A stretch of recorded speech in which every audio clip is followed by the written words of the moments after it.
Pata baba anakuja kama skiza tune, bonyeza *811 *967 hash, *811 *967 hash.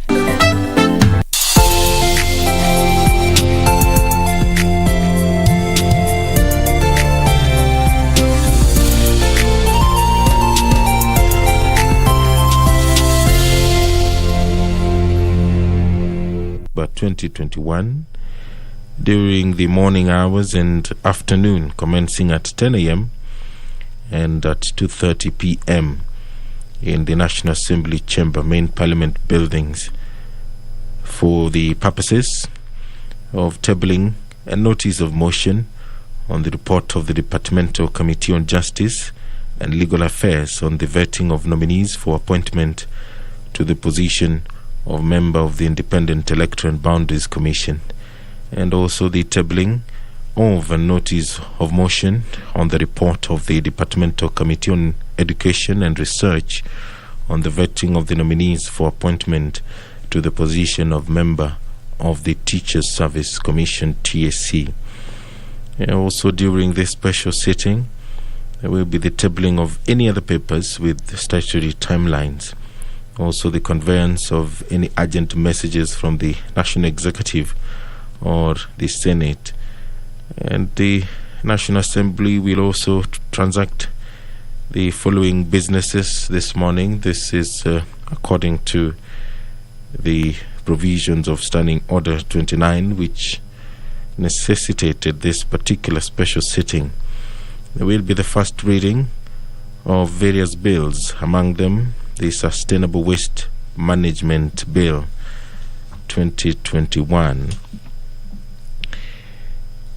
The principal object of this bill is to establish the legal and institutional framework for the sustainable management of waste and to ensure the realization of the constitutional provision on the right to a clean and healthy environment. The bill is divided into 10 parts and one schedule. Part 1 of the bill provides for preliminary matters, which includes the short title of the bill, the definitions of key terms used in the bill, and the objects and general principles of the bill. Part 2 of the bill contains clauses 5 to 9, which provide for policy, coordination, and oversight of waste management. It defines the role of the Cabinet Secretary, provides for the establishment of the Waste Management Council and its functions. It also spells out the functions of the National Environment Management Authority in terms of waste management and provides for the functions of county governments. Part 3 of the bill contains clauses 10 to 14, which provides for measures and actions including the role of the Cabinet Secretary and county governments regarding policies, regulations and standards, as well as the administration of take-back schemes, the extended producer responsibility of entities engaged in the production, conversion and importation of products and packaging, and the establishment and administration of material recovery facilities. Part 4 of the bill contains clauses 15 to 19, which provides for the waste management functions of the Cabinet Secretary, accounting officers as well. If you're just joining us, the special sitting of the National Assembly is about to begin, and just as a highlight as well, there are other businesses which members of the National Assembly are engaging in. The Committee on National Administration will also be meeting this morning. It has scheduled a meeting with the Cabinet Secretary for internal security. That meeting will be starting at 10:30 a.m.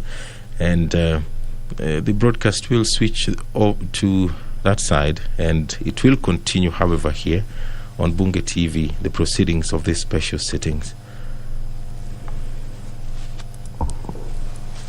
Let us pray. Almighty God, who in your wisdom and goodness have appointed the office of leaders and parliaments for the welfare of society and the just government of the people, we beseech you to behold with your abundant favor as your servants, whom you've been pleased to court the performance of important trusts in this republic. Let your blessings descend upon us here assembled, and grant that we treat and consider all matters that shall come out of our deliberation in so just and faithful a manner as to promote your honor and glory, and to advance the peace, prosperity, and welfare of our country, and of those whose interests you committed to our charge. Amen.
Say at times, ring the division bell for quorum.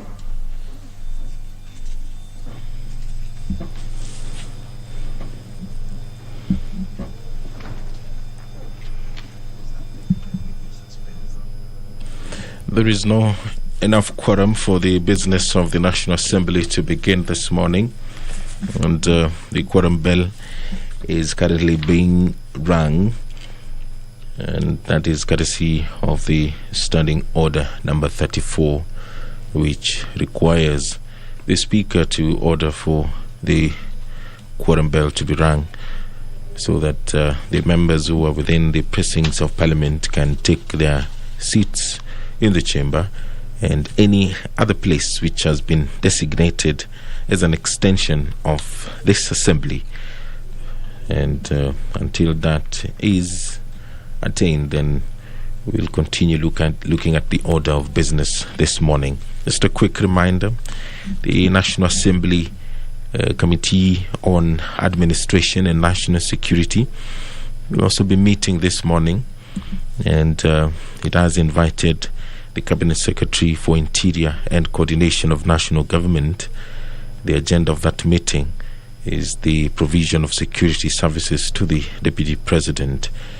The chairperson of the committee did write to the Speaker under the Standing Order 186, subsection 2, seeking the authority to hold the meeting while the House is sitting.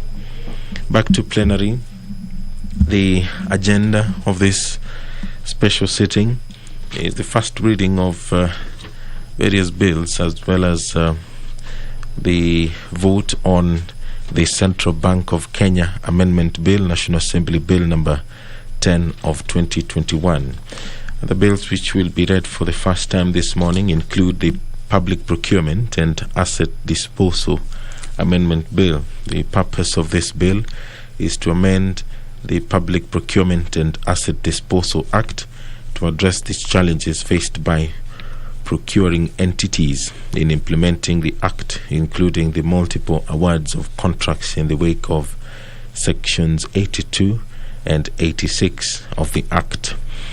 Clause 2 of the bill proposes to amend Section 2 of the Act by amending the definition of procurement profession to recognize other institutions who offer membership and professional qualification in procurement and supply chain management.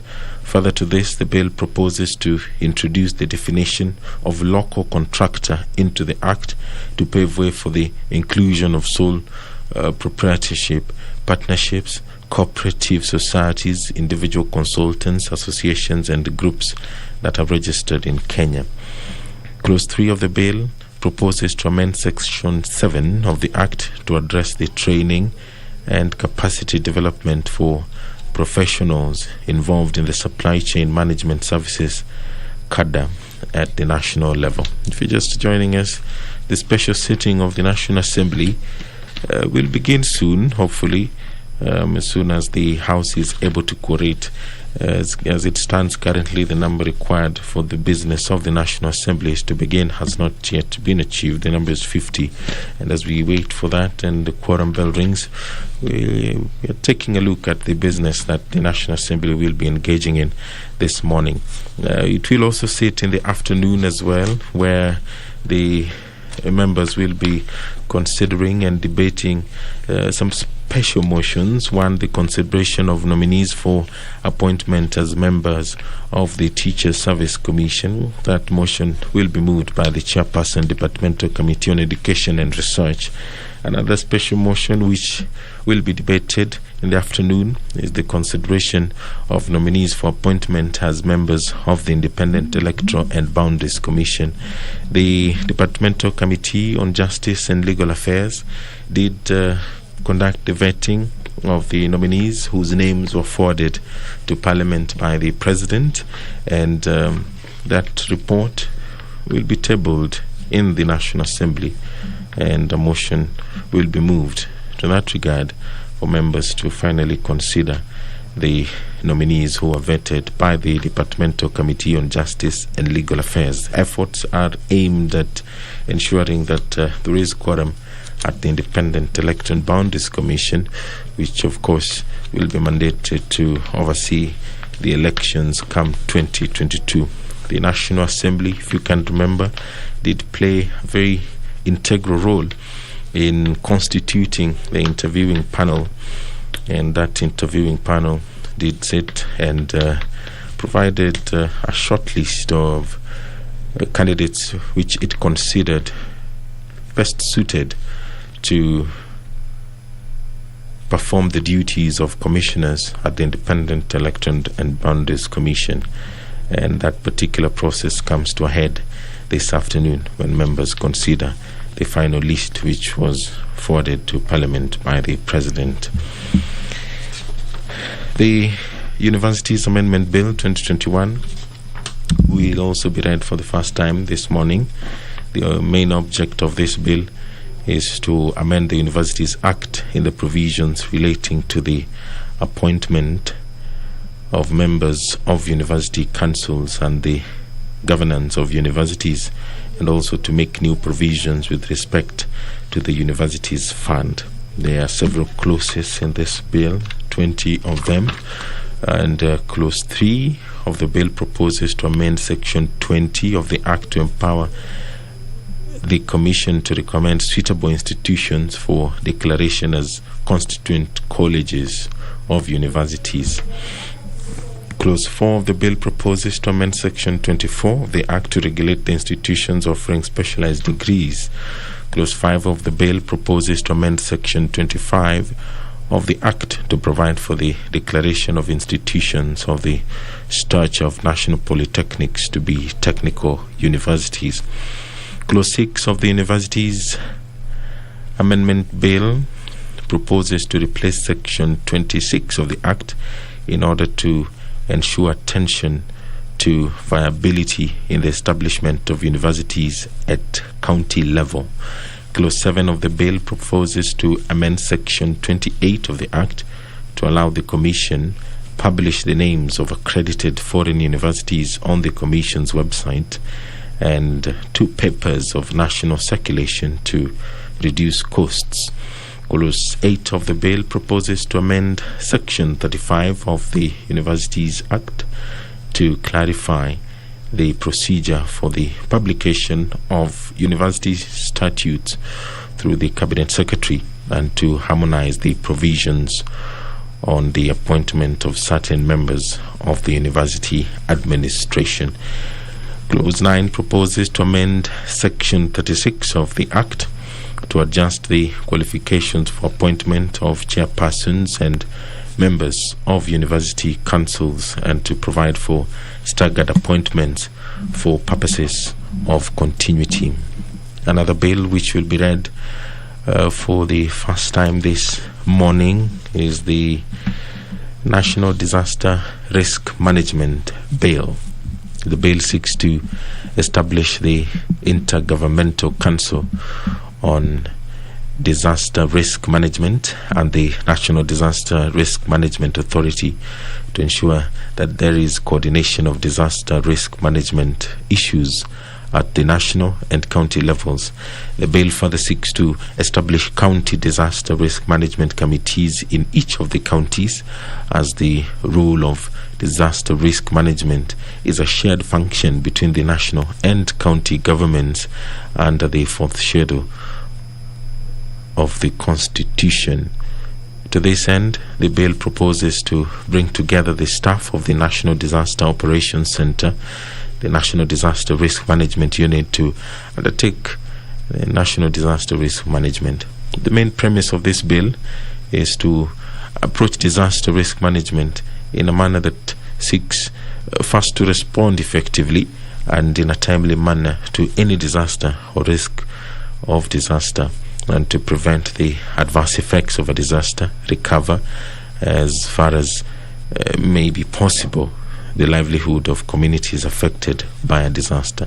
That is the National Disaster Risk Management Bill, which will also be read for the first time during the special sitting of the National Assembly, which we await. The quorum bell continues to ring.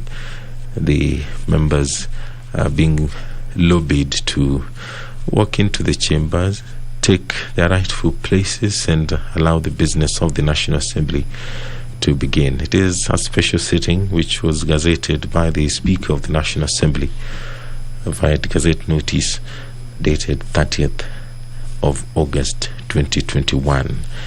The National Disaster Risk Management Bill contains various parts. Part 2 of the bill establishes the institutional framework on disaster risk management, which include the Intergovernmental Council on Disaster Management Authority, or Disaster Risk Management, as the apex body, and the National Disaster Risk Management Authority, which is to act as national coordination body on matters of disaster risk management. Part 3 of the bill contains provisions dealing with the manner in which disasters may be classified and the establishment of the Disaster Electronic Information System. Part 4 of the bill contains provisions on the institutional framework at the county level. Clause 35 establishes Disaster Risk Management Committee in each county to act as the focal point for the coordination of disaster risk management activities at the county level and to liaise with the authority. Clause 37 establishes the County Disaster Risk Management Center. There are other parts of the bill, such as the part that contains the miscellaneous provisions on protection of information held by the authority and the county committees.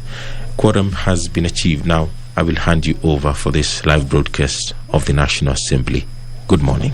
Now I have the requisite quorum. I'm sure many of you are quite aware of some statements and determinations about the importance of quorum. It has been pronounced not too long ago by the courts. You can start. Order number 1, administration of oath. Order number 2, communication from the chair.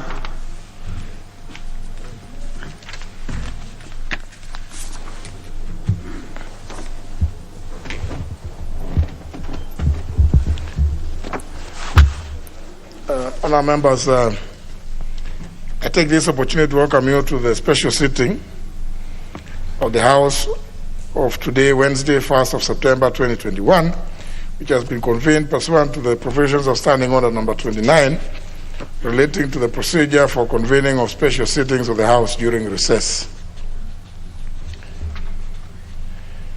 Indeed, honourable members, I wish to report to the House that on 27th of August 2021, I received a request from the leader of the majority party asking me to convene special sittings of the National Assembly to consider certain urgent business.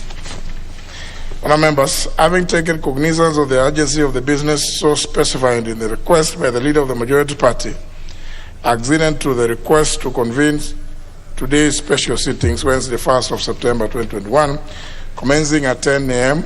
for the morning sitting and at 2:30 p.m. in the case of the afternoon sitting. Consequently, and in keeping with the requirements of Standing Order 29, I did gazette the said special sittings of the House via Kenya Gazette Notice number 9078 of 30th of August 2021. In this regard, the sittings of the House this morning and afternoon are properly convened. As specified in the said gazette, the purpose of the sittings is as follows.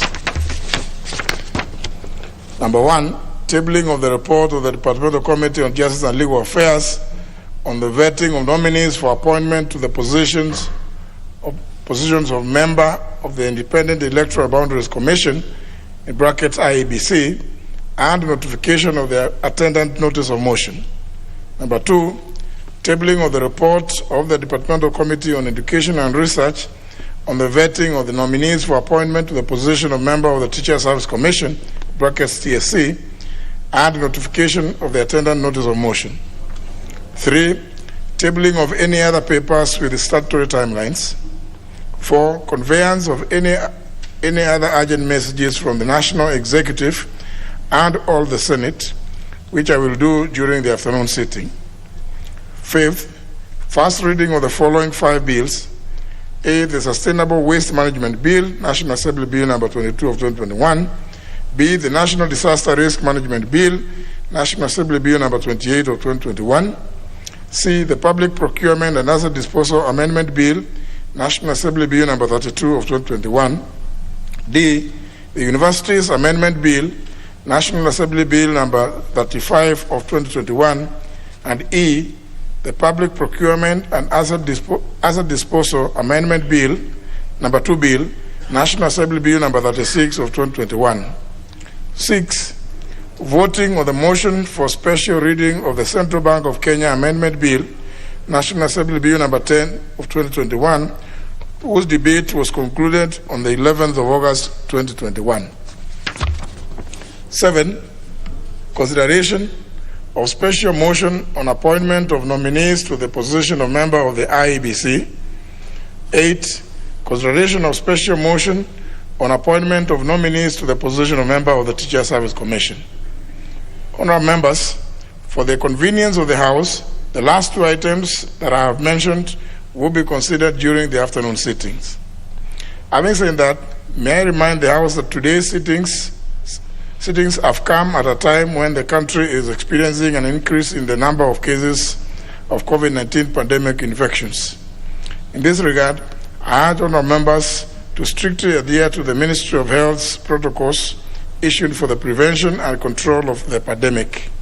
In particular, honourable members are advised to observe social distance while in the chamber and in the other facilities, have our face masks properly worn at all times, strictly sit only in the designated places in the chamber, and avoid changing seats or having close physical interactions. The House is accordingly guided, and I thank you now, members.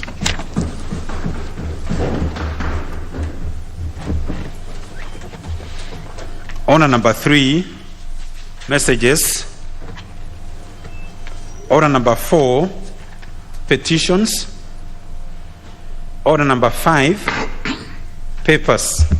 Leader of the majority. Honorable Speaker, I beg to lay the following papers on the table of the House today, Wednesday, September the 1st, 2021, in the morning sitting. Number 1 is the legal notice number 115 of 2021 relating to income tax exemption on the send-off package paid to employees of the Kenya Airways Limited from the National Treasury and Planning, which to be referred to the Committee on Delegated Legislation. Number 2, the monetary policy statement for June 2021 from the Central Bank of Kenya. Number 3, reports of the Auditor General and financial statements in respect to the following institutions for the year ended 30th of June 2019 and the certificates therein. A, Tetu Technical and Vocational College. B, Kieni Technical and Vocational College. C, Kaimosi Friends University College. But D, Kirwa Technical Training Institute. But E, the Kenya Tourism Board. But F, the Pest Control Products Board. G, the National Youth Council. H, Kenya National Bureau of Statistics. I, Kenya Ferry Services Limited. J, Bombers of Kenya. K, Kenya Veterinary Vaccines Production Institute. L, the Lamu Water and Sewage Company Limited. M, the Trans Nzoia County Public Service Board. And N, the County Assembly of Tana River Car Loan and Mortgage Scheme Fund.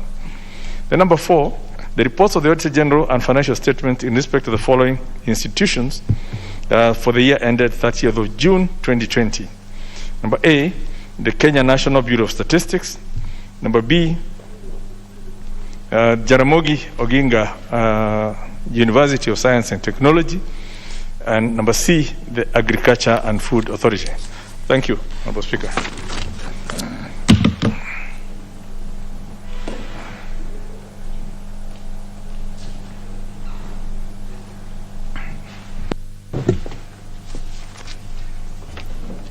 The Chairman, Departmental Committee on Justice and Legal Affairs, Honorable Muturi Kigano.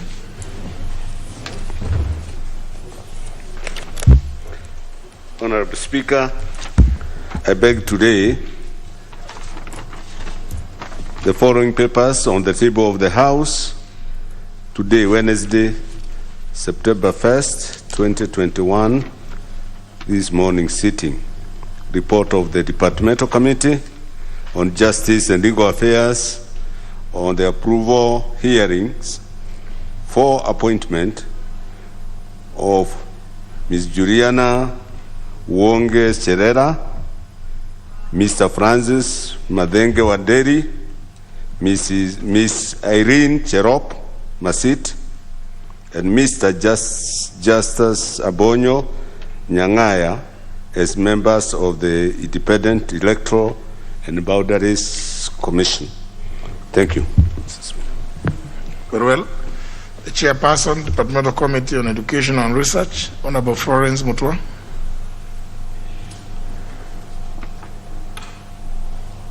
You don't have a card? Yes. Thank you, Mr. Speaker. Honorable Speaker, I beg to lay the following papers on the table of the House today, Wednesday, September 1st, 2021, morning sitting.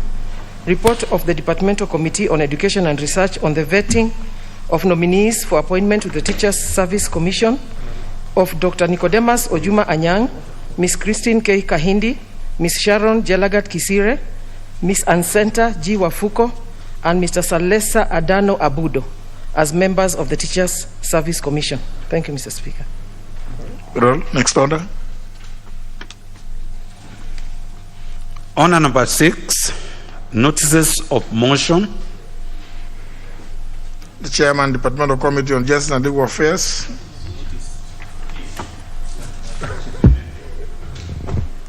I do apologize, Mr. Speaker.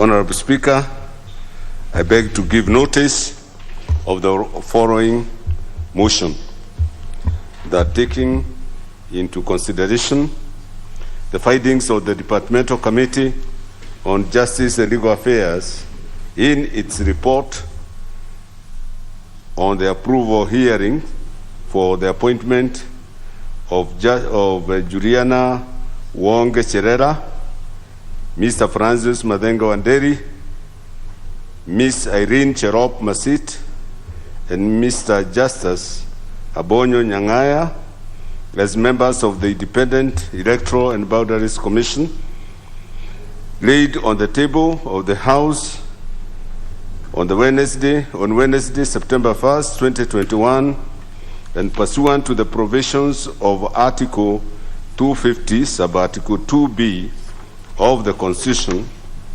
Section 7A of the Independent and Electoral Boundaries Commission Act 2021, and Section 8, Subsection 1 of the Public Appointments Parliamentary Approval Act number 33 of 2011, this House approves the appointment of the following persons to the Independent Electoral and Boundaries Commission, namely Roman 1, Ms. Juliana Wonge Cherera as member; Roman 2, Mr. Francis Madenga Wanderi as member; 3, Ms. Irene Cherop Masit as member; and Roman 4, Mr. Justice Abonyo Nyangaya as member. Thank you.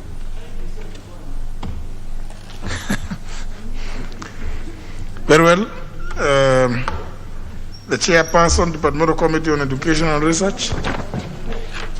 Thank you, Mr. Speaker. Honorable Speaker, I beg to give notice of the following motion: that taking into consideration the findings of the Departmental Committee on Education and Research in its report on the vetting of nominees for appointment to the Teachers Service Commission, laid on the table of the House on Wednesday, September 1st, 2021, and pursuant to the provisions of Article 252B of the Constitution, Section 8.8 of the Teachers Service Commission Act 2012, and Sections 3 and 8 of the Public Appointments Parliamentary Approval Act 2011, this House approves the appointment of the following persons to the Teachers Service Commission: 1, Dr. Nicodemus Ojuma Anyang, member; Ms. Christine K. Kahindi, member; Ms. Sharon Jelagat Kisire, member; Ms. Ansenta G. Wafuko, member; and finally, Mr. Salesa Adano Abudo, member. Thank you, Mr. Speaker. Very well. Next order. Order number 7, questions and statements. None. Order number 8, the Sustainable Waste Management Bill, National Assembly Bill number 22 of 2021, first reading. An act of parliament, a bill for an act of parliament to establish the legal and institutional framework for the sustainable management of waste, ensure the realization of the constitutional provision on the right to a clean and healthy environment, and for connected purposes.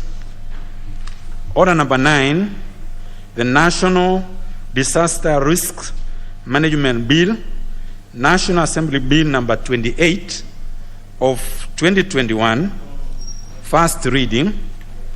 A bill for an act of parliament to establish the National Disaster Risk Management Authority and County Disaster Risk Management Committees to provide a legal framework for the coordination of disaster risk management activities and for connected purposes.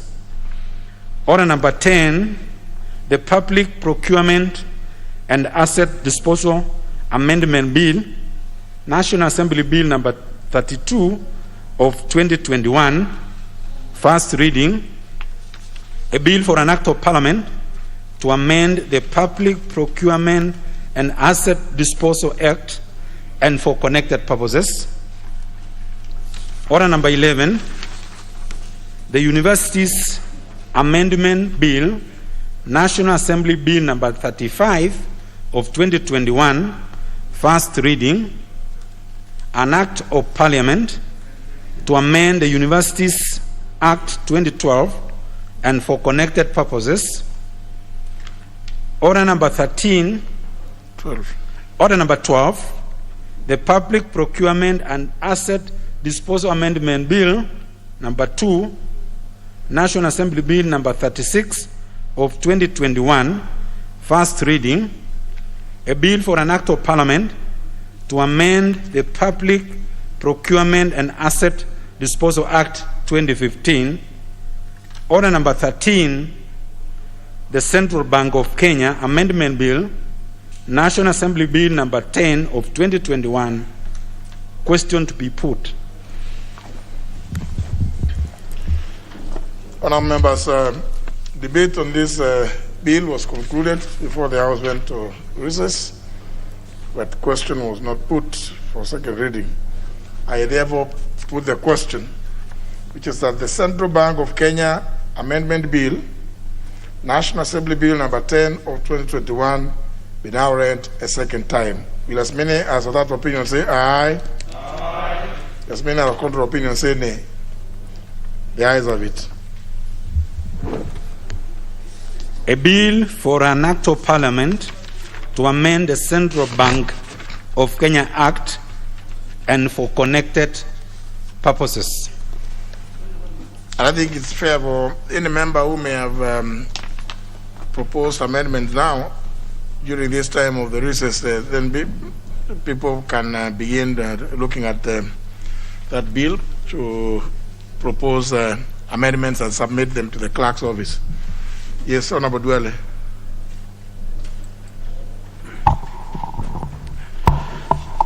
Honorable Speaker, I rise on a point of order under Standing Order 83 and 218 subsection 2 to seek your guidance on the status of bills to amend the Constitution that are at different stages of consideration by this House and the legislative proposals that are pending before the Departmental Committee on Justice and Legal Affairs for pre-publication scrutiny. Mr. Speaker, I ask this in the light of the judgment of the High Court and the Court of Appeal in the Constitution of Kenya Amendment Bill 2020, the BBI Bill on the Basic Structure Application. Honorable Speaker, to refresh the mind of the members in this House, the High Court and the Court of Appeal decision on the BBI Bill did uphold as follows on the basic structure.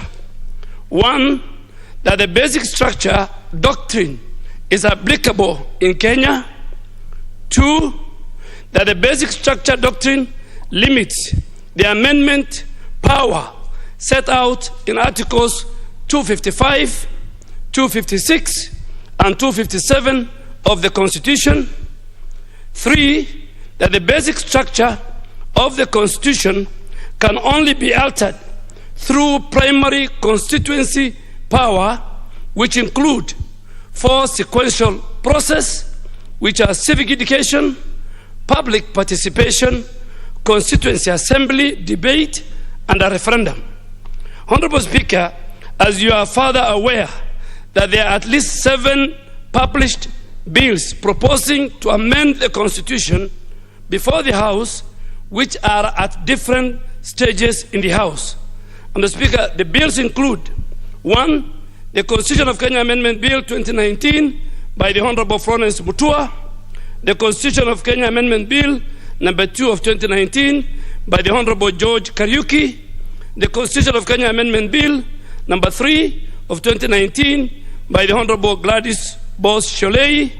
4, the Constitution of Kenya Amendment Bill number 4 of 2019 by the COIC Committee. the Constitution of Kenya Amendment Bill number 5 of 2019 by the COIC Committee, the Constitution of Kenya Amendment Bill number 6 by the Honorable Vincent Kemosi, and number 7, the Constitution of Kenya Amendment Bill by the COIC Committee. Honorable Speaker, in summary, these bills amend various provisions of the Constitution and provide, among others, A, change of timelines of nomination of members to Parliament so that it is done after the general election. 2, include Kenya's diaspora as special groups under Article 97. 3, increase in the number of elected women members of the National Assembly from the current 47 to 136. 4, amend Article 152 to provide that the President shall appoint cabinet secretaries from among members of Parliament. And 5, amend Article 90 of the Constitution to make provisions for political parties to nominate to the National Assembly and the Senate presidential and deputy presidential candidates who lose in the general election. Honorable Speaker, there are also several legislative proposals to amend the Constitution that are pending before the Committee of Justice and Legal Affairs for pre-publication scrutiny, or before the Budget and Appropriation Committee for financial analysis. Mr. Speaker, some of them touch on various items, including the establishment of the position of a Prime Minister, his 2 deputies, who shall be from the largest political party in the National Assembly, and to provide that the Prime Minister and the 2 deputy Prime Ministers shall be appointed by the President with approval of the National Assembly. Honorable Speaker, looking at the proposals for amendments as contained in these pending bills and legislative proposals, it is clear that they contain matters that were contained in the BBI bill, which has since been declared unconstitutional. To this end, and in the light of the judgment of the High Court and the Court of Appeal in the Constitution of Kenya Amendment Bill 2020 on the basic structure, this is to seek your guidance on the following, Mr. Speaker. 1, what is the effect of the judgment on the various bills to amend the Constitution, which are at different stages in the House, and legislative proposals which are yet to be published in terms of the basic structure application? 2, Mr. Speaker, how is the question of the basic structure to be determined, and at what stage of a bill shall that determination be made? 3, could it be prudent for the House, Mr. Speaker, to suspend any further processing of these bills and legislative proposals until a determination is made on the application of the basic structure doctrine on each of them, and a legal framework on review of the Constitution of Kenya is developed?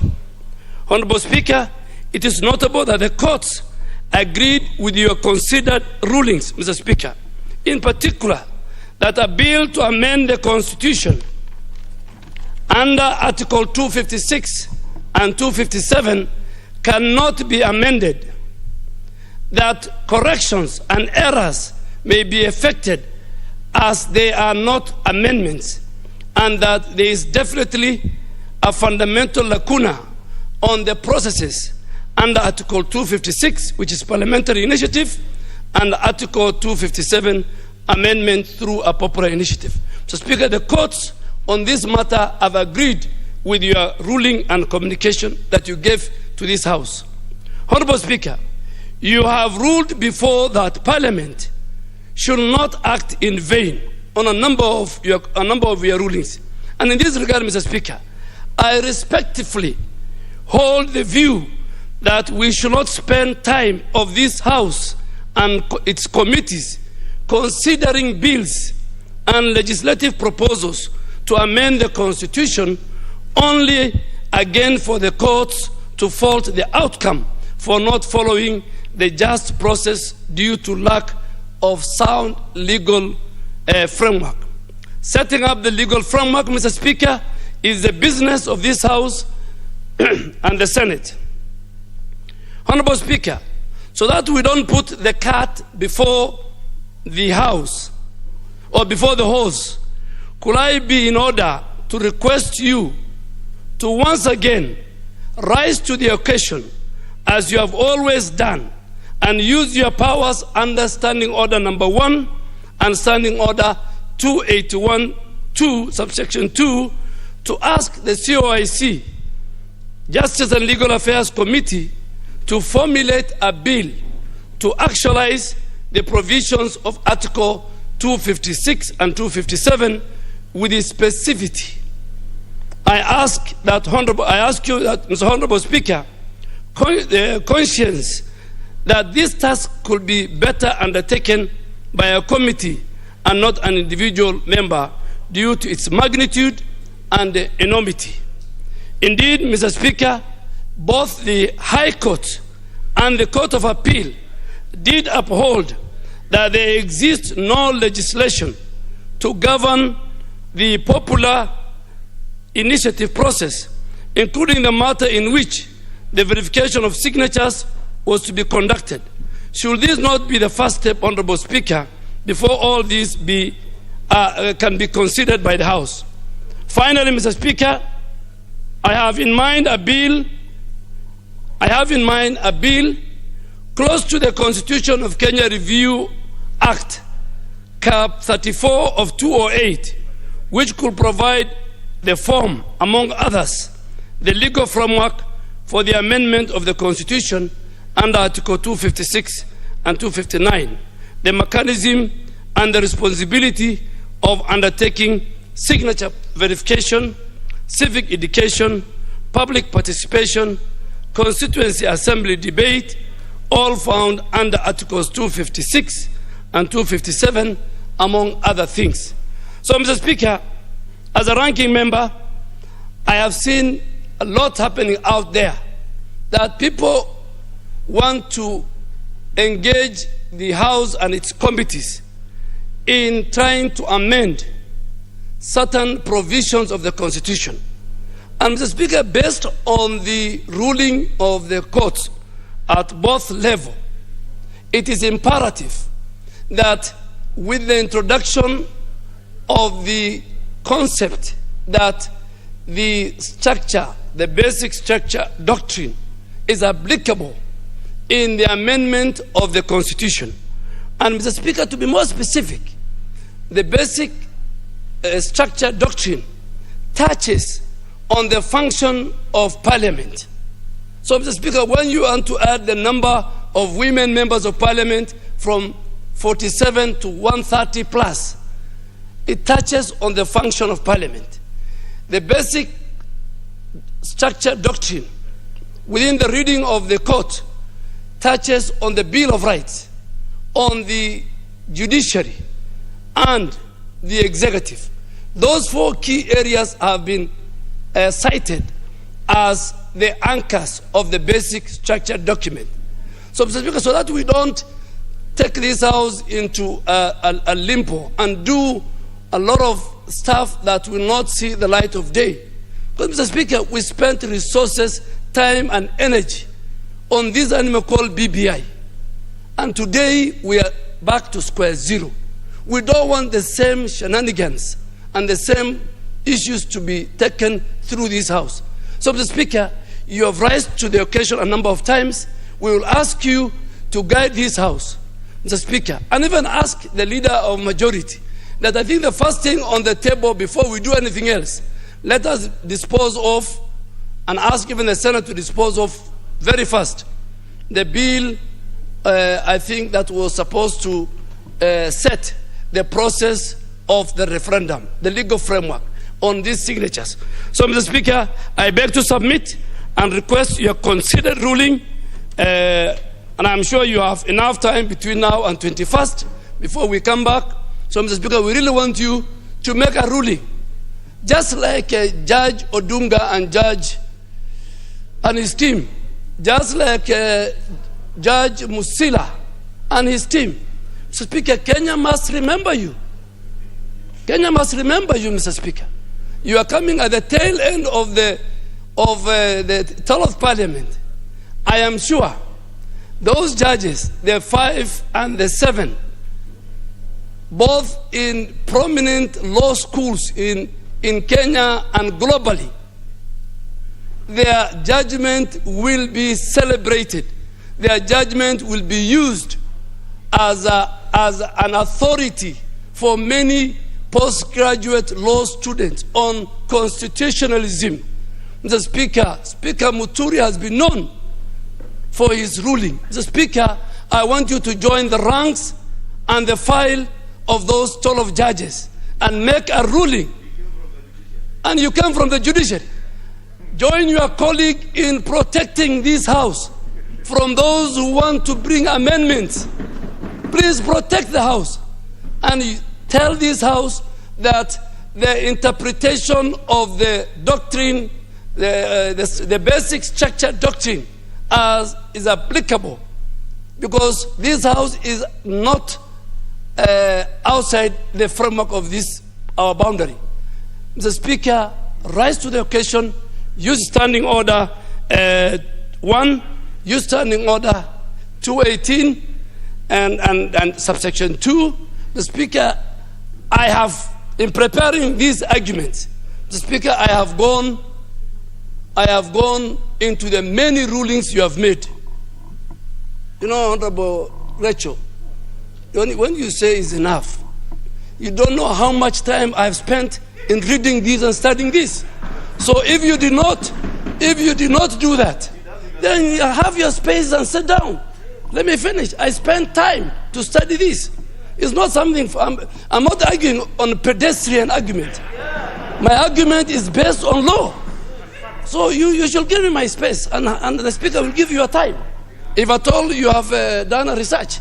So, Mr. Speaker, this matter, I have looked at it, and I have seen the bills, I have read the bills, and I have said, how do we move? And Mr. Speaker, finally, Mr. Speaker, when I was the leader of majority, Mr. Speaker, and you are my witness, a number of pieces of legislation were annulled by courts, by the judiciary. Some of them on the basis of public participation, some of them on many reasons. So I'm not talking from a dark room, I'm talking from experience. So we don't want to go and engage and use resources of this house into the shenanigans and the intimidation and the bribery and the coercion that was synonymous with the BBI train. We don't want that again, Mr. Speaker, to be brought. I submit and wait for your considered ruling when we come back, Mr. Speaker. Thank you, Mr. Speaker.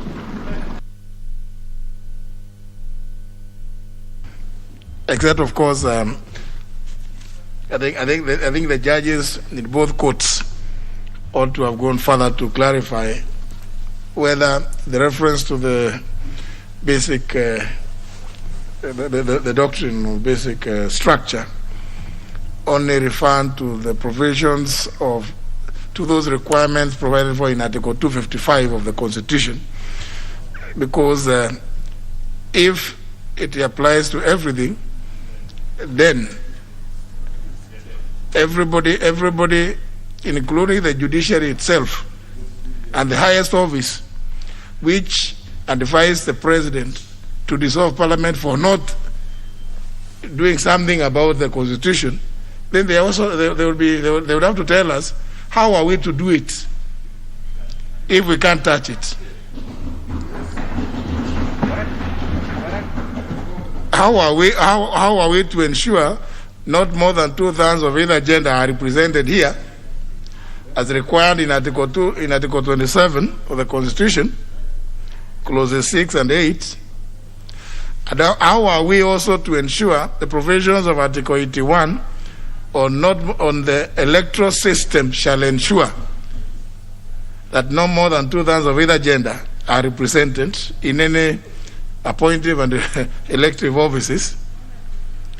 And then notwithstanding the efforts the Honorable Duale himself made, both in this 12th Parliament and in the 11th Parliament, to try and making an attempt to actualize that.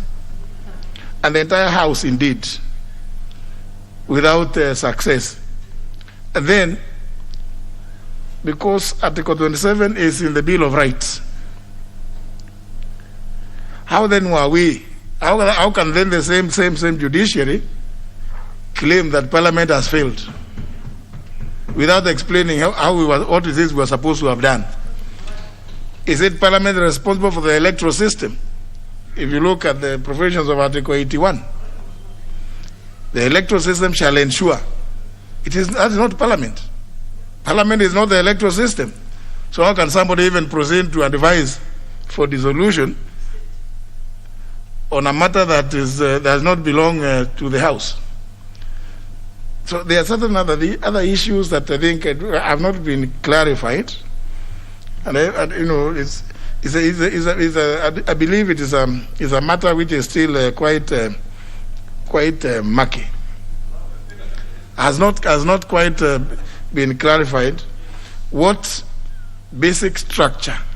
If you mean if they wanted to be direct, it's that to say the issues provided for in Article 255, yeah, which require a popular initiative, and then go ahead and fault that system, the method that was used then, and say then it shouldn't happen this way. But then you don't just go and say basic structure applies, but you don't this basic structure. If you read the Constitution itself, it is the provisions, all those matters referred to in Article 255, the term of the President, the functions of Parliament, the independence of the Judiciary, Chapter 4, national values, Article 10, because all of them are specified in Article 255. Nothing should have stopped them from going further to just indicate that this is what we are talking about. And then go ahead and fault the method used to try and get that bill through. But I think it's a matter that requires, I think, a lot of reflection, and maybe we haven't seen the last of it, because, of course, there is a matter. There is the other matter which is before court, advising because they advise the President to dissolve Parliament for having not implemented the principle of not more than 2/3 of the agenda, which is in Chapter 4. So if we can't touch it, if we cannot touch it, how then are we supposed to? How can we be blamed? So it's I think people should not eat their cakes and still have bits of it. The leader of majority, I see you want to say something. Yes, sir. Thank you, Honorable Speaker. I wish to thank my predecessor for raising this issue, because it's disturbed some of us. When you go through the political process that was involved in both the High Court and the Court of Appeal, because it's a blend between politics and the law, you get a confusion that has now been brought to the country. At the very basic level, which you might wish to consider within your ruling, and I'm sure it will be canvassed in the Supreme Court, is the sheer admission by the Court of Appeal that they themselves are not properly constituted. Because if IBC was not queried at the point of verifying the signatures, the same IBC supervised the elections for the President of the Court of Appeal, who appointed the bench. So if the President of the Court of Appeal is in office illegally ab initio, then surely the Court of Appeal did not have jurisdiction to look after this matter. So we need to look at a number of the things that even their own judgment could well be the subject matter of a challenge. But going back, perhaps to the High Court, which may not have that challenge, we seem to have introduced a new 255A. Because we are in Bomas. We are in this process of the 2010 Constitution. And the prayers by the stakeholders was, now that we are coming up with a new Constitution, how do we protect it from being dismembered progressively by Parliament and by other bodies, progressively like had happened with the 1963 Constitution? And I remember those discussions. And members said, of the stakeholders said, let's identify. In fact, that's when I've heard first about this basic structure. Let's identify the very core items that cannot be changed without going back to the people who have the sovereign power and all those who are listed. And then everything else was said, anything else, Parliament can do it, any person can do it, so long as items that were listed in Article 255. But politics being what it is, it's now led the cause to be politicized, and they've now gone to import some things from India, some things from other jurisdictions, who operate on a totally different system. India does not have a popular initiative route. It's all through the Parliament. And hence there was justification for the courts in India to then say, this is the minimum you can do. The same thing in Canada. In fact, even in Canada, they've not quite determined, but they say a matter could be brought for challenge. And if you then compare with where we get most of our, because we adopted this American system, and if you look at the making of the American Constitution, the framers of that Constitution, in changing it from the Confederation to the Union, they looked at, now that they have this Constitution, should it be cast in stone forever? And I remember one of the quotes, the ones talking of, it should not be so easy to amend, even on frivolous grounds, yet we should not make it so rigid that when necessity calls for it, it cannot be changed. And you recall, Honorable Speaker, even when they had the prohibition amendment that barred alcohol in the US for 10 years, when it became necessary that people were needed, that it was a prohibition in futility, they then brought the other amendment to change that. So basically, there's no way you can have a constitution that is cast in stone, that cannot be amended, as what now these judges have put. Because you look at this ruling, Honorable Speaker, and we want to call you to look at it. Basically, it's saying that Parliament cannot touch anywhere. Because anywhere you touch, knowing that the whole, all the articles within the Constitution and the sub-articles are interlinked, there's no way you're going to look at one in isolation to the other. So anything you touch will then have its roots in the basic structure. So basically what the courts have, it's probably the unintended consequences of their convoluted ruling, which we respect, is that it's made it now totally impossible even for Parliament to actually touch any of the matters in the Constitution. My worry is that this could be extended even on some of the laws that we are making, because they'll be told that this law touches on a certain right that is tied to something in the Constitution that touches the basic structure. And hence we could go on and on.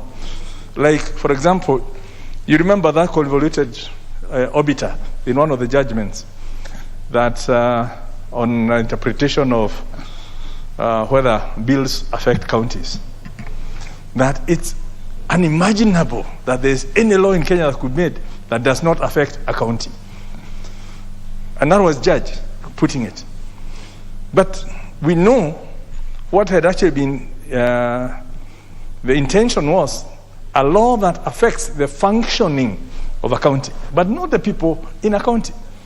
But you can see the broader interpretation or misguided or mischievous interpretation could well mean that we don't do anything in this house. So as you look at the issues that Honorable Duale has asked, I would like you to expand, because it may well be that the future of Parliament is at stake. We have actually no job. We will leave it to the courts to amend the law, which they have done. They've actually amended the Constitution themselves by introducing matters that are in the Constitution, and yet they say nobody else can do it. Honorable Speaker, if you also look at one of the other things that has come out is that any amendment to the Constitution, so long as it touches on more than one part, should have motive questions. Now, I'm not sure how that will also affect. So if you're amending like 5 connectors, you need to have 5 bills in this house. Now, how do you even process them? So it's actually made them so complicated, and we might have to republish all the bills that are in process, split them into like 10, 20 bills, and I'm not sure how much, whether we have that time to even go through all those things. So there's a lot of things that unfortunately we thought we would get a solution, but we seem to have dug deeper into the mark of confusion because of this. And I do hope that the parties that are proceeding to the Supreme Court would also have the future of Kenya in mind in terms of the legislative capacity of Parliament, the legislative framework through which people can change their own constitution, can change their own laws, because unfortunately, and I think it was mentioned in the courts, if the people cannot amend their constitution to fit the circumstances of the day, then we are headed to the alternative, which is setting the constitution aside and restarting afresh. And I'm not sure that's where Kenya wants to go.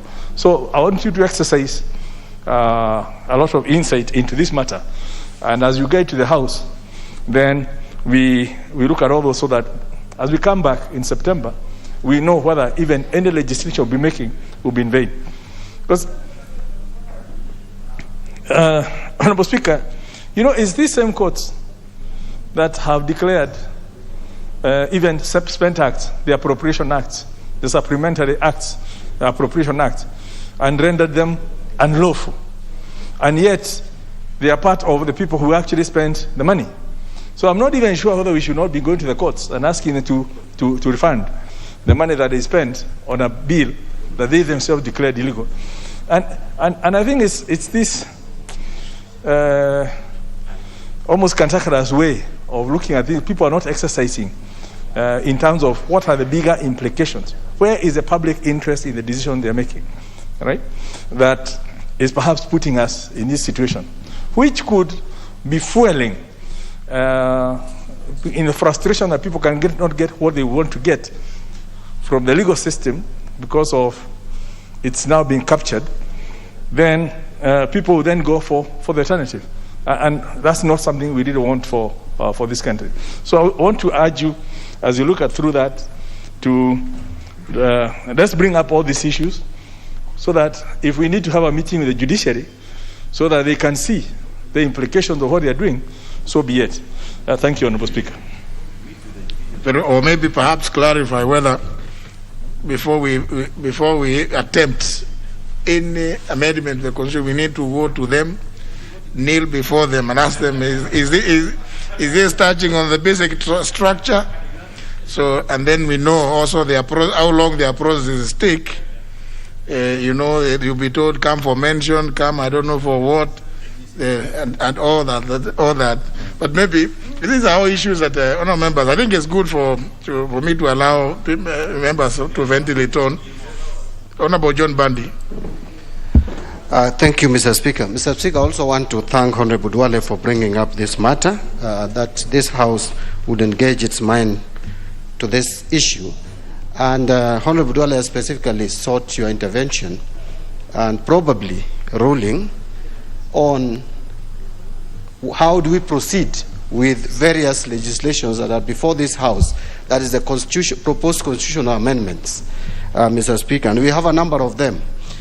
Mr. Speaker, I think I don't want to really discuss the rulings and the judgments of the courts, both the Court of Appeal and the High Court, because I think if we were to do that, then we would follow another procedure to be able to do that. But, Mr. Speaker, I think what I would ask you to consider is that this House, the power of this House to legislate must remain. Whatever happens, this House has a legitimate legislative power and authority vested on it by the people of Kenya through enactment of the 2010 Constitution that cannot be taken away. So whatever the courts have said, whatever the various judges have ruled, the power to legislate must remain with this House, Mr. Speaker. That is my starting point. Secondly, Mr. Speaker, and following in line with what the Leader of Majority said, that if we can have a constitution that the people cannot amend, that to me becomes constitutional slavery. And I don't think the people of Kenya are ready to be put to slavery of whatever kind. And so, Mr. Speaker, regardless of what judges say, regardless of what which court says, the people of Kenya cannot accept slavery. So that is also something that I think needs to come out very clearly. Mr. Speaker, you are right. I'm not a lawyer, but I'm an intelligent Kenyan. I'm an educated Kenyan, and I have taken my time really to read and understand exactly what the courts have been saying on this doctrine of basic structure. Mr. Speaker, I'm still at a loss.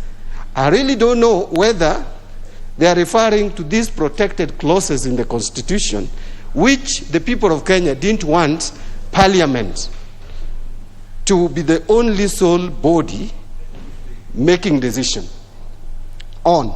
Because then, that is why the popular initiative and referendum, it's not just popular initiative, Mr. Speaker. Remember, even if a legislative proposal is brought to this House and passed by this House, and it touches on those protected clauses, it would still go to the people of Kenya to decide. To me, I thought that was the best safeguards that the people of Kenya provided for themselves, so that the Constitution is not mutilated and interfered with to their detriment, Mr. Speaker. But now when you put brakes, you apply brakes, even to these very people of Kenya, to make a determination on the same clauses, Mr. Speaker, then the question is, was it the intention of the people of Kenya to have a constitution that cannot be amended by anybody? So finally, Mr. Speaker, because a lot have been said, and I really don't want to go into the substance and discuss the issues that were brought, how on earth would one imagine, Mr. Speaker, that we have a constitution that Parliament cannot amend? And we have all the parliaments in the world amend constitutions. So it cannot be that people's representatives can only make statute amendments and not amendment to the supreme law. We can. That is why we are the people's representatives. But if there is that safeguard of protecting certain clauses is again basic in many jurisdictions. So, Mr. Speaker, people have called it names. It has been called judicial activism.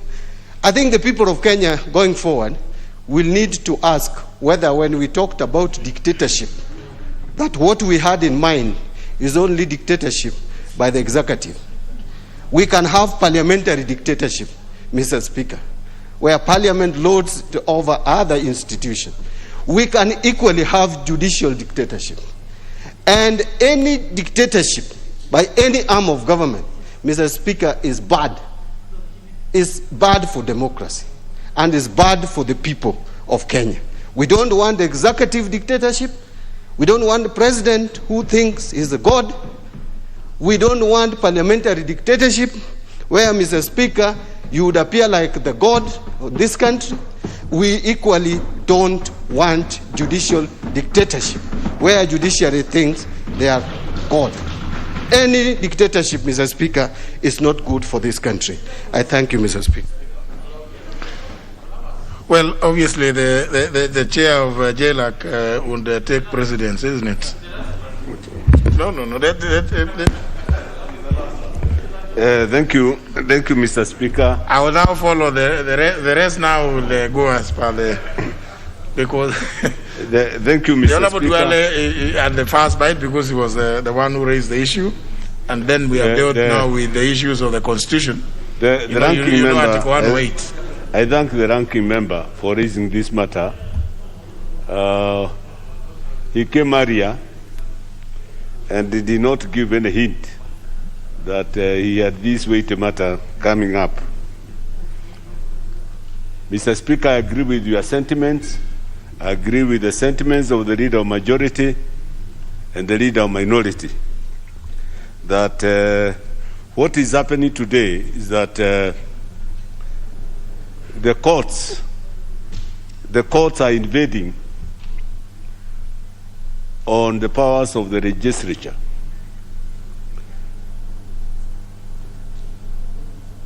They are not. They have done. They have become, with a lot of respect, they have become rogue. Because one of the most learned judge in the last century was Denning, Lord Denning. Lord Denning is known all over the world. And in his book titled The Last Word, I think all his speeches became books. But he had one book called The Last Word. And he says the courts all the time should guard with a lot of circumspection any matters touching on Magna Carta and any matter touching on the liberty of the subject. Another very learned judge, he was Chief Justice of Uganda in the 60s, Sir Udo Udoma. He was a Ghanaian. To declare the government of Obote, not the government of Uganda. One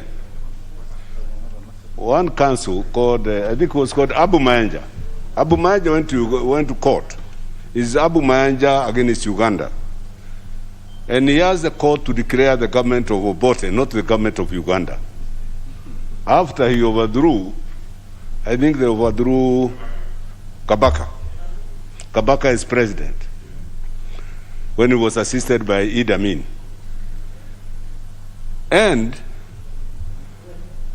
the Chief Justice, the then Chief Justice, said that he agreed with Abu Mayanja that the government of Uganda was not the jure, was not the legal government of Uganda.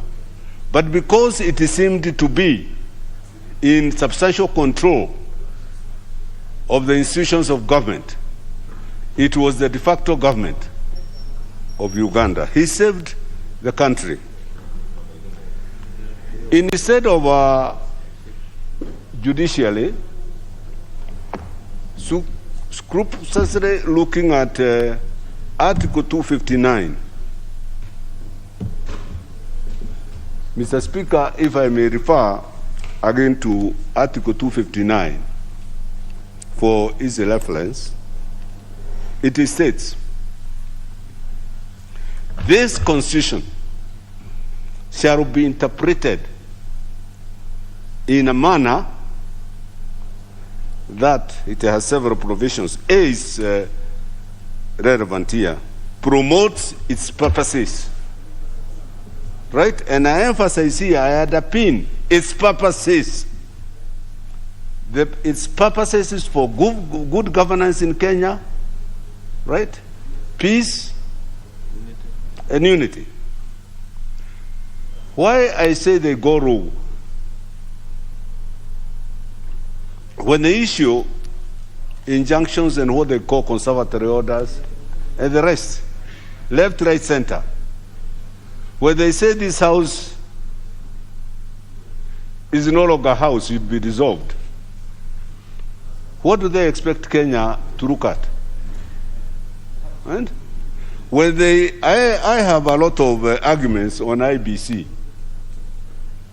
When they try to import a doctrine that is not known by our constitution and baptize it basic structure, doctrine, our constitution does not take into cognizance matters that Wajiko has not specified in Article 1. And I agree with you, Mr. Speaker, that when you say if we were to import that doctrine here, then it will intrude into Article 255. And when you go to 255, sovereignty, then again, you must go to the people. And this is the same thing they are saying. One hand, they are telling us that Wajiko had no right under the BBI to go to the people. They are therefore, what they are trying to do, the judges, are what we call approbating and reprobating. Approving one hand and reproving on the other hand. So, and as you said, eat your cake and have your cake. That is what they are seeking to. And they are inviting us to constitutional crisis. I think they are more than eager to dismantle the government. And in their effort, equally dismantle the legislature. Therefore, and again, that Article 259, I think D, says the manner in which they interpret must promote good governance. Is the interpretation in agreement with that provision of 259, good governance? So my submission here, Mr. Speaker, is that these matters, the sentiments expressed by the courts, are hollow. They have no substance. We know our duty, right? Any matters that we may not agree here with or in this house cannot be left to the court. The courts have their room to interpret the law as we legislate, not to make law. By importing this doctrine here, then I agree with you that they usurp our powers and become parliament. They become judiciary, they become parliament, and by the time they become executive. So I think, in a way, if we find, Mr. Speaker, and when you go into insights of these matters, perhaps you may find that we also have our own say, and they say, this will not do, because the courts have intruded into our province in trying to legislate. And the same judge I mentioned, Lord Denny, also said, yes, the courts can interpret and make law. He himself contradicts himself. He says the courts can make law, but only when they interpret where there is total lacuna, but not in matters that touch on Magna Carta and touch on Bill of Rights. Thank you, Mr. Speaker. Honorable Chieng.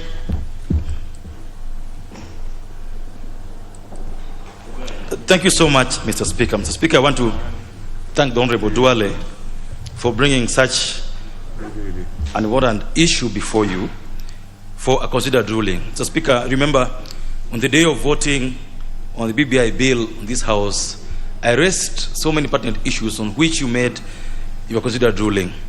Mr. Speaker, I would want to say that from where I come, and when Bombadi also comes, we say that when a mongoose catches the chicken, we chase the mongoose, but we also blame the chicken. What was it doing at the bushes where the mongoose is supposed to be? And so, on this matter, Mr. Speaker, we are dealing with an issue where the executive tried to mess up with the Constitution. That's the truth. And so, as you consider what Honorable Dola has told you, and I want you to separate those bills that are before this House today from what has been decided in the courts. Because these are very new bills. They don't touch on what the courts have said, in my opinion.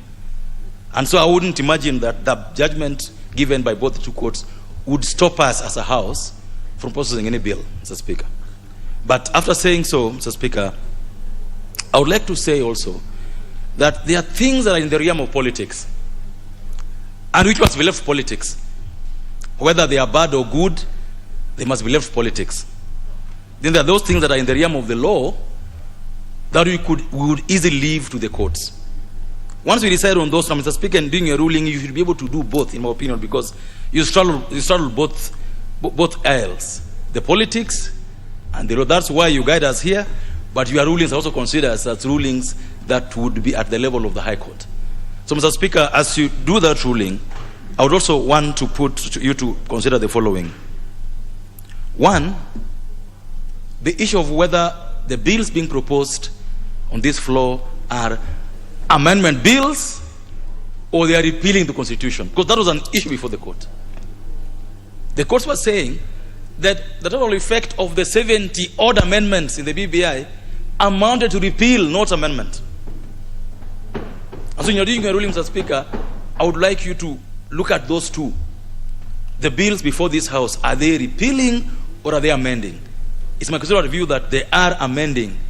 And by amending, Mr. Speaker, I don't disagree with the Honorable Majority Leader, Mr. Speaker, that the courts are saying, if you are amending, and you propose to amend, for example, let me use an example of bringing in ministers to this floor of the House. The courts are saying, and I agree with them, deal with one issue in any amendment.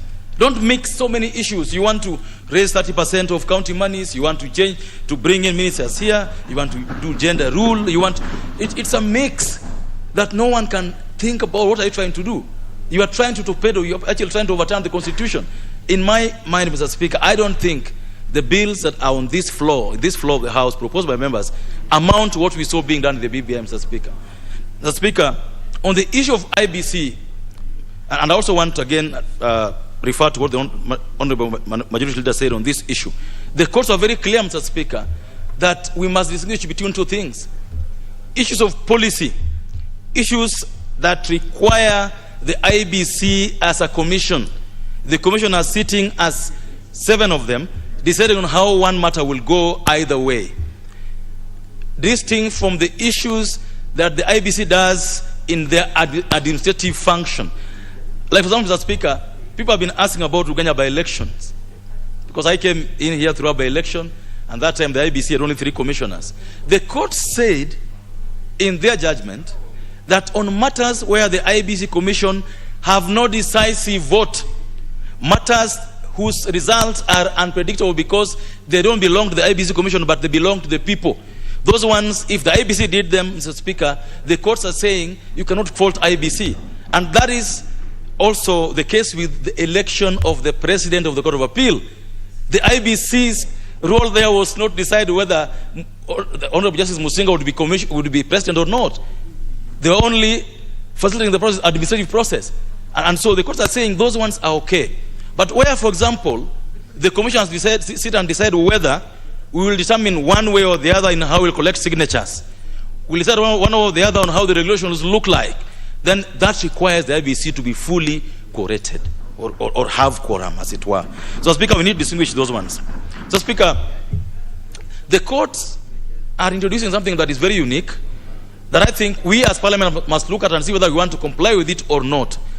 The issue of whether, if you are to touch the issues under Article 255, and you are going to do it through a popular initiative, you must do what was done before the 2010 Constitution came to be.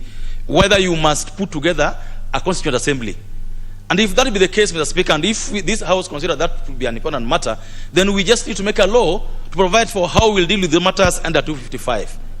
But we cannot say, for example, that the courts are wrong in saying that there are some issues in our Constitution are so deeply entrenched that you cannot leave it to one individual. Because, Mr. Speaker, a popular initiative can be promoted by even a single individual. Mr. Speaker, you can imagine if David Ochieng would sit down and say that I'm proposing something to say that from the next elections of the next parliament will have 600 members of parliament, and you therein decide that Nairobi will now have 100 constituencies.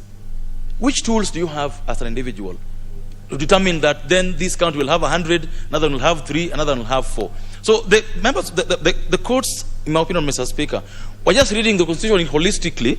They could have added, in my opinion, in especially deciding on how we can amend the Constitution. Because I don't believe that every time we amend the Constitution, we'll have to be going back to the courts and ask them, is this basic doctrine structure or not? That for me is wrong. We can't keep on going to the courts because they are saying that, you know, on whether a matter belongs to the basic doctrine structure or not must be decided on a case-by-case basis. I don't know how many times we'll have to go to the courts to decide that. And Mr. Speaker, that's why I want to say that on this particular issue, this parliament should not have its hands tied on any issue before the sun. I believe this parliament can amend the Constitution on any issue. Amend it, let us do our role, vote on it, let IBC deal with the issue. If IBC wants to go to court to determine whether an issue falls within that policy structure or not, should not be our business. Let us do our job. Let us not claim that we are being handcuffed in any way, yet I don't see that in the ruling of the court. Mr. Speaker, I would want us to, as a House, provide leadership on this matter. And how do you do this, Mr. Speaker? And this has been said before, severally. The issue of putting the cart before the horse. What was difficult before the BBI was brought to this House, or before it was taken to the assemblies? What was difficult in this House passing a law on a referendum? What was difficult in us passing a law on how to process questions?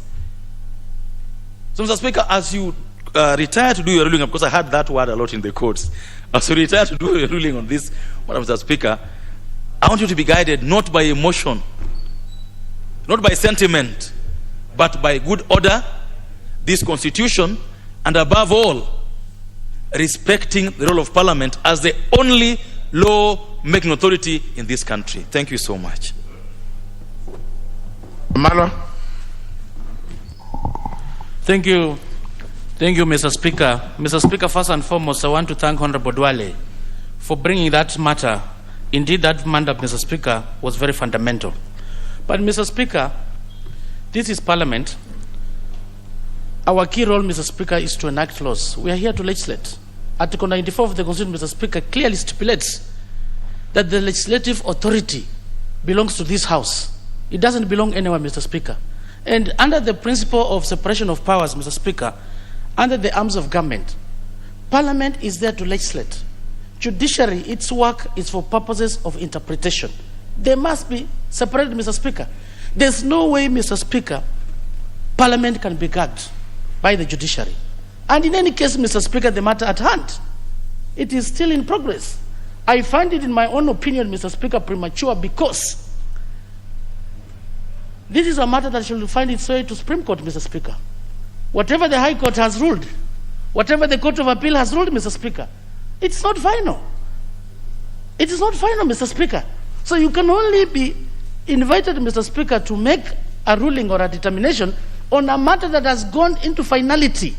We know very well the apex court, Mr. Speaker, is the Supreme Court. And for purposes, Mr. Speaker, of academia, because this matter, the jurisprudence under this doctrine, the basic structure, as a scholar, Mr. Speaker, I also went around to look at the theoretical framework on what is this animal all about, Mr. Speaker. And I've seen, even in academia, it's not clear. There's a lot of gaps. Maybe the PhD students who are doing law, Mr. Speaker, this is an area they need to focus and do research on this, Mr. Speaker. Having said that, Mr. Speaker, I think what Honorable Dwale has raised, it is key, yes, but the bills that members of parliament, Mr. Speaker, has been processed, this parliament has very knowledgeable people as matters of the law is concerned. They go through the pre-publication scrutiny. And if the bills have been processed, Mr. Speaker, they have reached to some stage, you should allow it to continue, Mr. Speaker. You should not stop anybody's law that just because the Court of Appeal has said, or the Court or the High Court. Who knows? Maybe if the matter goes to Supreme Court, it is going to be overturned. So to me, Mr. Speaker, on a matter like this, it is true, it's fundamental, but it is indeed premature, because as per the apex of the judiciary in our area, we know very well the matter must be concluded by the Supreme Court where it's not challenged. So until we wait, it reaches there, is when you can come and pronounce itself, Mr. Speaker, and say that because the matter has been determined by the Supreme Court and you can't challenge it anywhere, then it can. But for now, to me, in my own opinion, members of parliament who have come up with their laws, let them go through the entire process of legislation. And later on, even if a law has been enacted and it's been challenged by the judiciary in terms of interpretation, the same house can be able to amend as per what the interpretation is. And Mr. Speaker, in my own small reading, when we are looking at the basic structure doctrine, and it's highly, when you read Article 255, it's very clear. Maybe what we need to do, Mr. Speaker, is to expedite the law on referendum, to be able to operationalize. On a matter where there's confusion like this House must prioritize. I'm aware Honorable Bokose had brought a bill, Mr. Speaker, on the issue of the referendum. There was also a committee bill that was there. And I'm aware that it was consolidated at some time, Mr. Speaker, so that we'll be able to operationalize and understand how do we go about the issues of the referendum. Because even when it comes to the issues of vetting signatures, how is it supposed to be done by IBC? There's no clear law that guides. Maybe as a House, we should prioritize the issue of the referendum law. Mr. Speaker, even when it comes to public participation, there are many laws that have gone through the courts, and the courts have nullified because of the issue of public participation. And when you read Article 118, Mr. Speaker, there's a law that brought on this House, but it has delayed. What is this public participation? We also don't have a clear law that brings the framework or the guideline on how public participation should be, Mr. Speaker. I think for now, as Parliament, we prioritize the issue of the referendum law, and if it works, it's not a must that this Constitution, Mr. Speaker, should be amended before 2022. If we put a referendum law in place, or whatever the gaps that were there, this can be done afterwards. But for purposes of posterity and for purposes of jurisprudence, this matter, let it go to the Supreme Court, so that we hear what will the Supreme Court say as far as this matter is concerned. But otherwise, Mr. Speaker, as you move forward,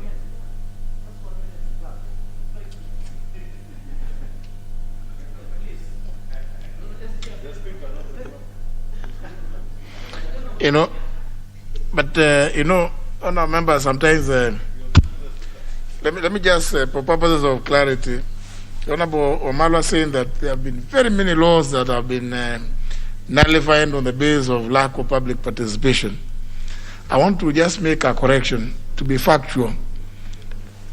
The ones that have been nullified, and the Honourable Dwale would recall, they are the ones, and they have, from time to time, I have always rejected some of your proposed amendments. When you're coming at committee of the whole House, when you introduce totally new things which were not part of what was taken when the bill has gone to the public. In fact, on the contrary, the courts have upheld many of the laws when there is evidence that there was public participation, because it is we advertise, we invite views, or the public to appear. You cannot force the public to appear also. What the courts require is evidence that you invited the public to submit views or to appear before the committee. If the public chooses not to appear, it's like taking a cattle to the river and take it there. And if it refuses to drink the water, you just take it away. It is the same thing. I'm sure the pastoralists are aware, would know this very well. If the cattle, you take it to the river and it refuses to take the water, you just,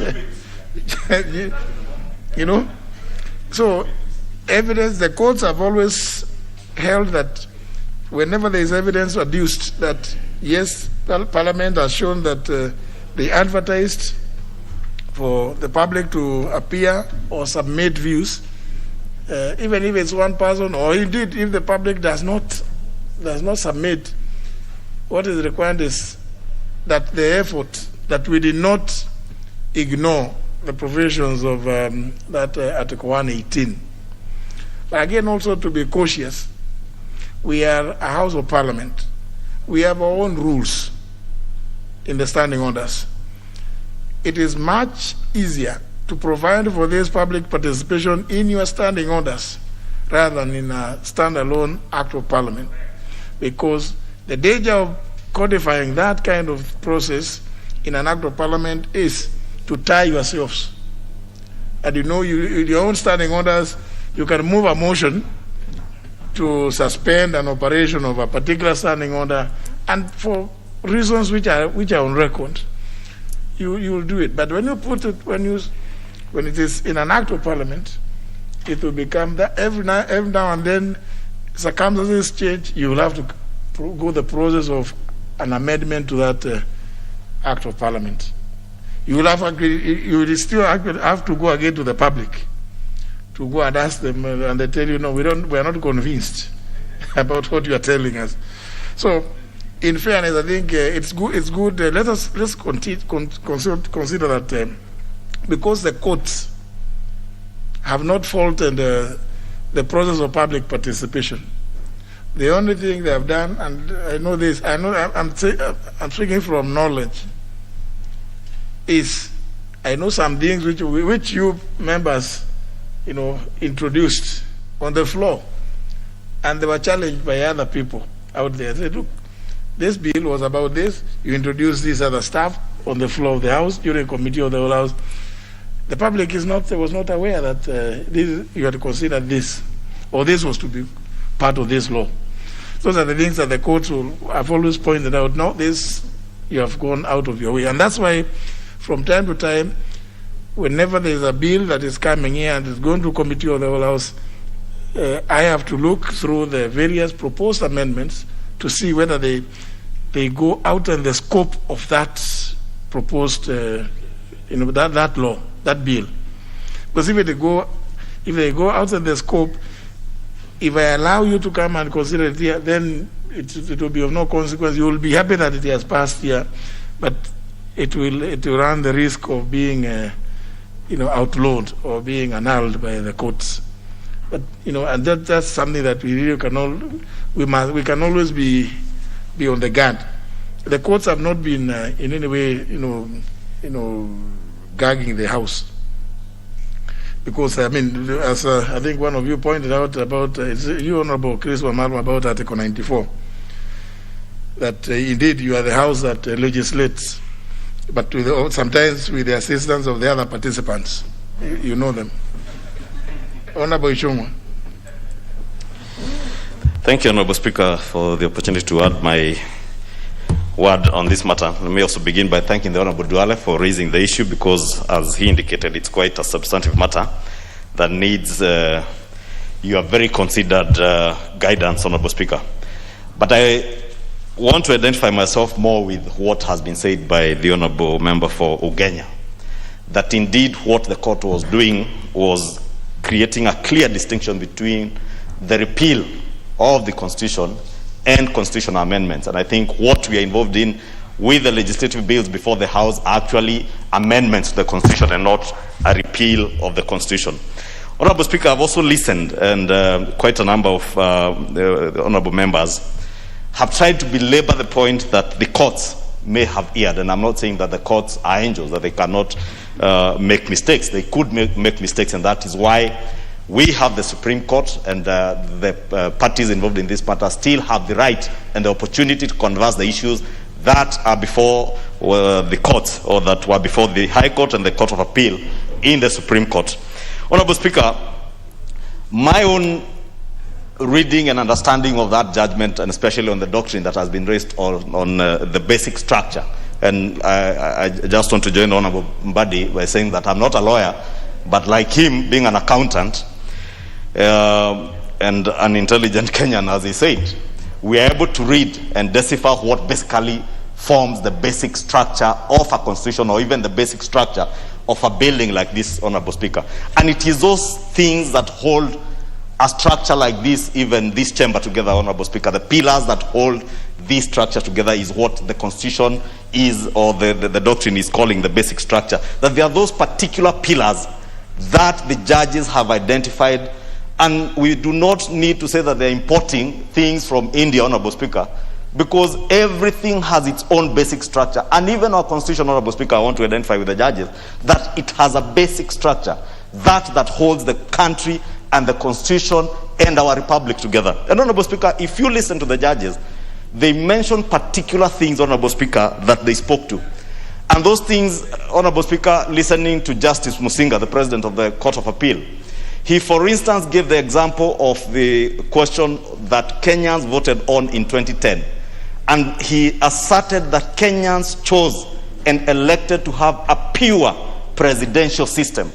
And therefore, if you are to touch on the system of governance and move from a pure presidential system to a hybrid or a parliamentary or some mongrel sort of system of government, then you are touching on the basic structure that Kenyans elected to govern them in 2010, Honorable Speaker. Honorable Speaker, I want to avoid the temptation that I have seen with a number of my colleagues to condemn the judiciary, Honorable Speaker, and the courts because of their ruling. Honorable Speaker, I want to say that it is not the courts, Honorable Speaker. It is not the judiciary. It is a 2010 constitution that is protecting and fighting for itself. The judges are only re-emphasizing that Kenyans elected a constitution where we sought to have the independence of the judiciary. Kenyans elected to have an independent legislature. And Kenyans elected that at no time, Honorable Speaker, should we introduce an ombudsman that will interfere with the independence of the judiciary. And Kenyans elected to have a free and independent legislature that the executive will not capture, Honorable Speaker. Therefore, when the Constitution protects the legislature from the executive capture and state capture, Honorable Speaker, we cannot blame the judiciary. We cannot blame the courts. We can only laud the 2010 Constitution, Honorable Speaker. And I want to ask, even as you make your considered ruling, Honorable Speaker, to look at those basic things, the question of the independence of the judiciary, independence of the legislature, and the Bill of Rights. Because those are the issues, if you listen to the judges, they were speaking to, Honorable Speaker. If you dwell your considered ruling on that, Honorable Speaker, you may find that many of the amendments that we have before the House, Honorable Speaker, we do not need to refer to the judiciary, as been said by other members. We do not need to ask anybody for permission to amend. But if anybody, whether you are a president or the people's president or whoever you think you are, you cannot interfere with the independence of the judiciary, the legislature. You cannot interfere with the Bill of Rights of Kenyans, Honorable Speaker, and the Constitution will fight and protect for itself, Honorable Speaker. And I want to beg that even as you consider your ruling, Honorable Speaker, to look at those three issues on the independence of the judiciary, the Bill of Rights, the independence of the legislature. Honorable Wandai. Mr. Speaker, let me add my voice to this very critical issue. And I want to thank the Honorable Dwale for having raised such a matter of great significance. Mr. Speaker, for starters, the court rulings, both the High Court and the Court of Appeal rulings on the matter of the BBI, even though some of us disagree with them very strongly, they, as we speak, now form part of our laws, Mr. Speaker. But again, as the courts would say, we must take judicial notice of the fact that there are parties out there who have expressed intentions to appeal the Court of Appeal judgment, Mr. Speaker. And therefore, the matter is not yet settled unless and until the Supreme Court pronounces itself on it. And Mr. Speaker, if we go back to Article 95 of the Constitution, specifically Article 95, my eyes, as Article 95, Subarticle 3, in terms of the role of this House, the National Assembly specifically. This House enacts legislation in accordance with Part 4 of that chapter. Of course, we know the procedures. Mr. Speaker, what I'm saying in short is that this House cannot abdicate its responsibility, its constitutional responsibility, even in the face of those two judgments by the two courts. And more so taking into consideration the fact that the two courts' pronouncement on the matter of basic structure doctrine remains as vague as it can get. Mr. Speaker, ambiguity is something which is highly frowned against in law. And even as up to now, Mr. Speaker, no one for sure can say with certainty what the court meant by implying that you cannot amend the Constitution if the amendments touch on the basic structure. And yet, Article 255, Subarticle 2, is so clear, in my view, as to what would ordinarily constitute basic structure. What was so difficult in the courts restating really clearly that these are the areas you should not touch, as indicated under Article 255, Subarticle 2. But finally, Mr. Speaker, it would be a very dangerous situation for us to take a position that we cannot touch the Constitution by way of amending it, either through this Parliament or through popular initiative. Because that is what has brought anarchy and chaos in many countries, Mr. Speaker. Mr. Speaker, at the moment it becomes clear that it is near almost impossible to amend the Constitution, people will be tempted to look for alternative ways to bring change. If you cannot bring change through a constitutional process, you will be tempted to look for extra constitutional means to bring change. And you've seen, Mr. Speaker, in countries where military juntas have taken over, the first thing they do is suspend the Constitution. Because to them, the Constitution is an impediment to the changes they intend to effect. And therefore, we should treat this matter with a lot of seriousness. And as you retire to make your judgment or a ruling, please put into consideration all those factors. Thank you, Mr. Speaker. Honorable Nyamai. Thank you, Honorable Speaker. I would like first of all to thank you very much for giving me this opportunity to make a comment and start by saying that as the Honorable Duale was speaking, I was consulting with my colleague from Wajir who has just left. We were whispering, and I think it is allowed that we consult in low tones. So if he heard what I was saying, then I do not mean to disrespect him or disrespect this august house which I was elected to. Mr. Speaker, first of all, the matters that the Honorable Duale has raised are weighty and they are worth your considered opinion, direction, and ruling. Mr. Speaker, I was just wondering aloud as the Honorable Duale spoke, and I listened carefully to what the Majority Leader said.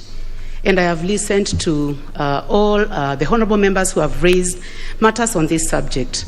And I can hear all of us wondering whether there is a possibility of this House being remotely controlled by another institution somewhere. And Honorable Speaker, I would like you, as you read through what the Honorable Duale has raised, and also the comments that others have given, to ensure that this House is not gagged As he spoke, Honorable Duale raised the issue of the time that this House spends in dealing with legislative proposals, bills that are brought to various committees. And I was just thinking about what has already been brought by various members to the CIOC committee, which is chaired by my colleague who is seated here. And the question is, when a member is raising a legislative proposal or a bill, they do it with a purpose. And so far, a lot of resources and time for this House has been put in this. Is it a solution to say, then let us drop everything because we are listening to another institution at another level? So, Honorable Speaker, I would like to say that kindly consider this and as you give your guidance. And also the matter that has been raised in Honorable Duale's statement and also raised by the courts. And I'm so careful not to touch on matters, even those that seem to have been concluded by the courts. But the question is, why is this doctrine issue being introduced in this House at this time? Bearing in mind the sensitivity of it.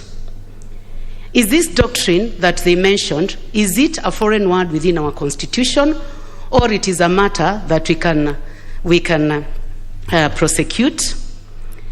Mr. Speaker, as I said, I have not really researched on this subject, but I would like you, as you give us the guidance on how to proceed on this matter that has been raised by Honorable Duale, to consider that the role of legislation and representation that we have been given by the people who send us to this House, that it is not pulled down smoothly by another institution seated somewhere and we lose out on the work that we should do. Thank you, Honorable Speaker, for giving me an opportunity. Honorable Seli. Thank you, Mr. Speaker, for this chance to also give my thoughts on this. I wish to thank the Honorable Duale for bringing up this matter. Mr. Speaker, even as you bring us your considered opinion on this matter, perhaps you need to keep in mind that what has happened with the courts is that they have virtually blocked any popular initiative, because there's no way Wanjiku, Nekesa, Mora will raise the capital to be able to do all those things the court said they should do in order to have a popular initiative. So that avenue is more or less closed. So the only avenue open now is the parliamentary initiative.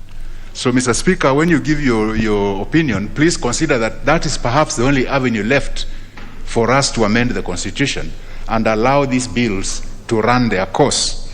Some of those bills might then require a referendum. Some of them might not. So I think, Mr. Speaker, it would be good to let those bills run their course in the House. Because, Mr. Speaker, we are not foreigners in this country. The judiciary did not come from Mars. The judiciary is part of this country. And we must accept that whatever vicissitudes the rest of the country goes through, those things also affect the judiciary. So like when we talk of impunity, corruption, tribalism, they also affect the judiciary. The judiciary is part of us. So we should not behave like the judiciary is a different animal from Kenyans. The judiciary is Kenyan judiciary. What ails Kenya also ails the judiciary. So we should keep that in mind, to realize that we should also be very awake, Mr. Speaker, to realize that there has been a push and pull between the judiciary and the executive, the judiciary and the legislature to an extent, such that the judiciary has thrown out some acts of parliament passed by this legislature. The judiciary has annulled many appointments by the executive. So there's been that push and pull. So we cannot pretend that those things are not happening. They are happening. Because when we go back to this basic structure issue, when you say that pure presidential system is part of the basic structure, I start wondering whether some people have just landed from Mars. Because the Constituent Assembly that was bombers did not recommend a pure presidential system. This pure presidential system was a creature of some people in Naivasha. It was not from bombers. So if we base on it to say this is the basic structure, and one of the main amendments of it was to get what came from bombers from the Constituent Assembly. So it's a bit vexing if we keep on accepting that we should always sort of bow down to the judiciary. I think we should be collaborative. We should work in tandem, not antagonistically. So, Mr. Speaker, when you do make your ruling, I hope you'll take all these things into consideration, because we don't want a situation where everybody's at war with the other. Because as Honorable Badi said, the person most best placed to be a dictator is the judiciary.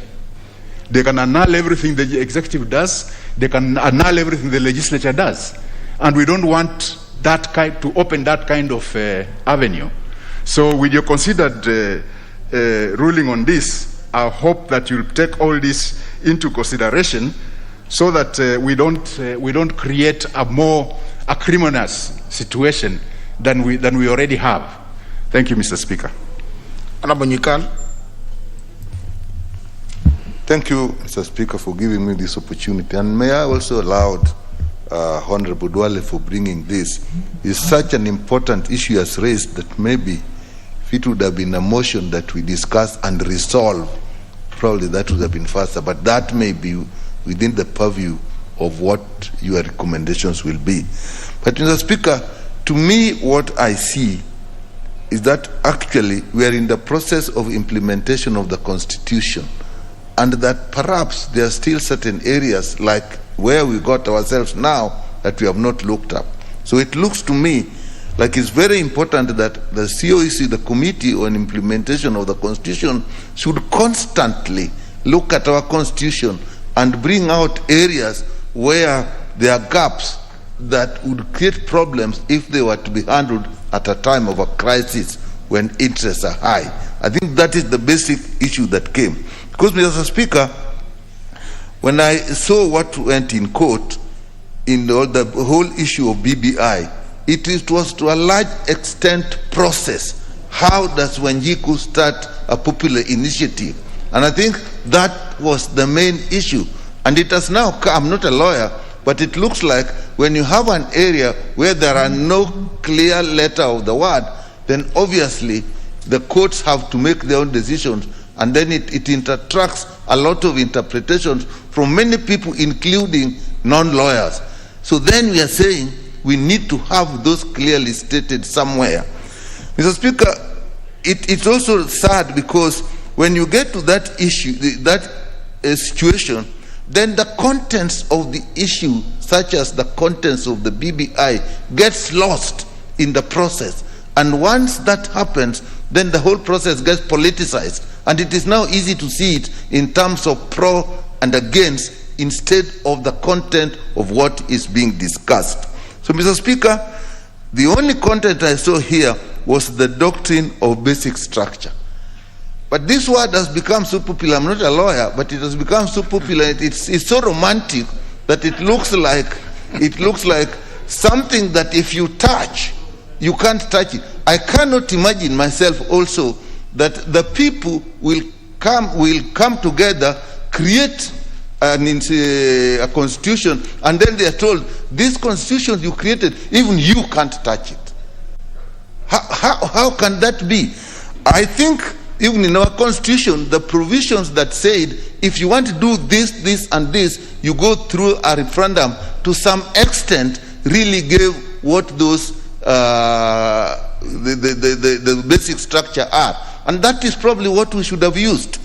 So having said that, Mr. Speaker, I think when you are bringing your guidance, I think go beyond the issue before us and look at the whole issue of these great constitutions we have, and keep seeing which areas do we need to look at as we implement it. Even if you think every day, even the functioning of government, the relationship between the county and the national government, we constantly find ourselves where we are not clear what should be done. I think that's okay, because it should be a living document, and we have a structure for looking at it. That's what we should look at. Now, this issue, I also think that as you go around it, Mr. Speaker, as you go give us guidance, I personally think that we should actually let the process go to the Supreme Court. My argument for that is, let us hear what the judges are saying, what they said in the High Court, what they are saying in the Court of Appeal, and what they are going to say in the Supreme Court. We then take all those issues that they're bringing, and they will guide us as a house to then get the constitution, the processes and the procedures that we need. Thank you, Mr. Speaker. Honorable Kioni. Thank you, Mr. Speaker. For the opportunity to say one or two things, I want to open my statement by reading what Justice Fatuma said. If amending the Constitution is too difficult, it may lead to revolutionary tactics to bring about changes. Those who make peaceful revolution impossible will make violent revolution possible. Mr. Speaker, at the beginning of this term, with your permission, we went and visited Brazil as a committee of CIOC. Sorry. And our experience in Brazil is something that we need to learn from us as members of this House and also as a country. They have a constitution that is by and large similar to ours, even in terms of age. But they ran into a problem. And the problem they ran into, they are trying to get out of it now. And the problem they are into is that the country is no longer controlled by the executive or the legislature, but by the judiciary. And they are trying to get their way out of that control by the judiciary. These are not tales. These are things, they are not things you are guessing around. They are things happening in a country that we visited as members of parliament. And the mistake that they made was that they allowed the judicial overreach. Today in Brazil, the judiciary can arrest even a member of parliament from the floor. They can start a case against the president at any time. And these are issues that we need to be aware of and issues that we need to be careful about. Mr. Speaker, yesterday we were out in Turkana as Turkana County, Rodwa. I see my colleague Yusuf, Member of Parliament for Kamkuji. And we were having public participation on a Constitution Amendment number 40.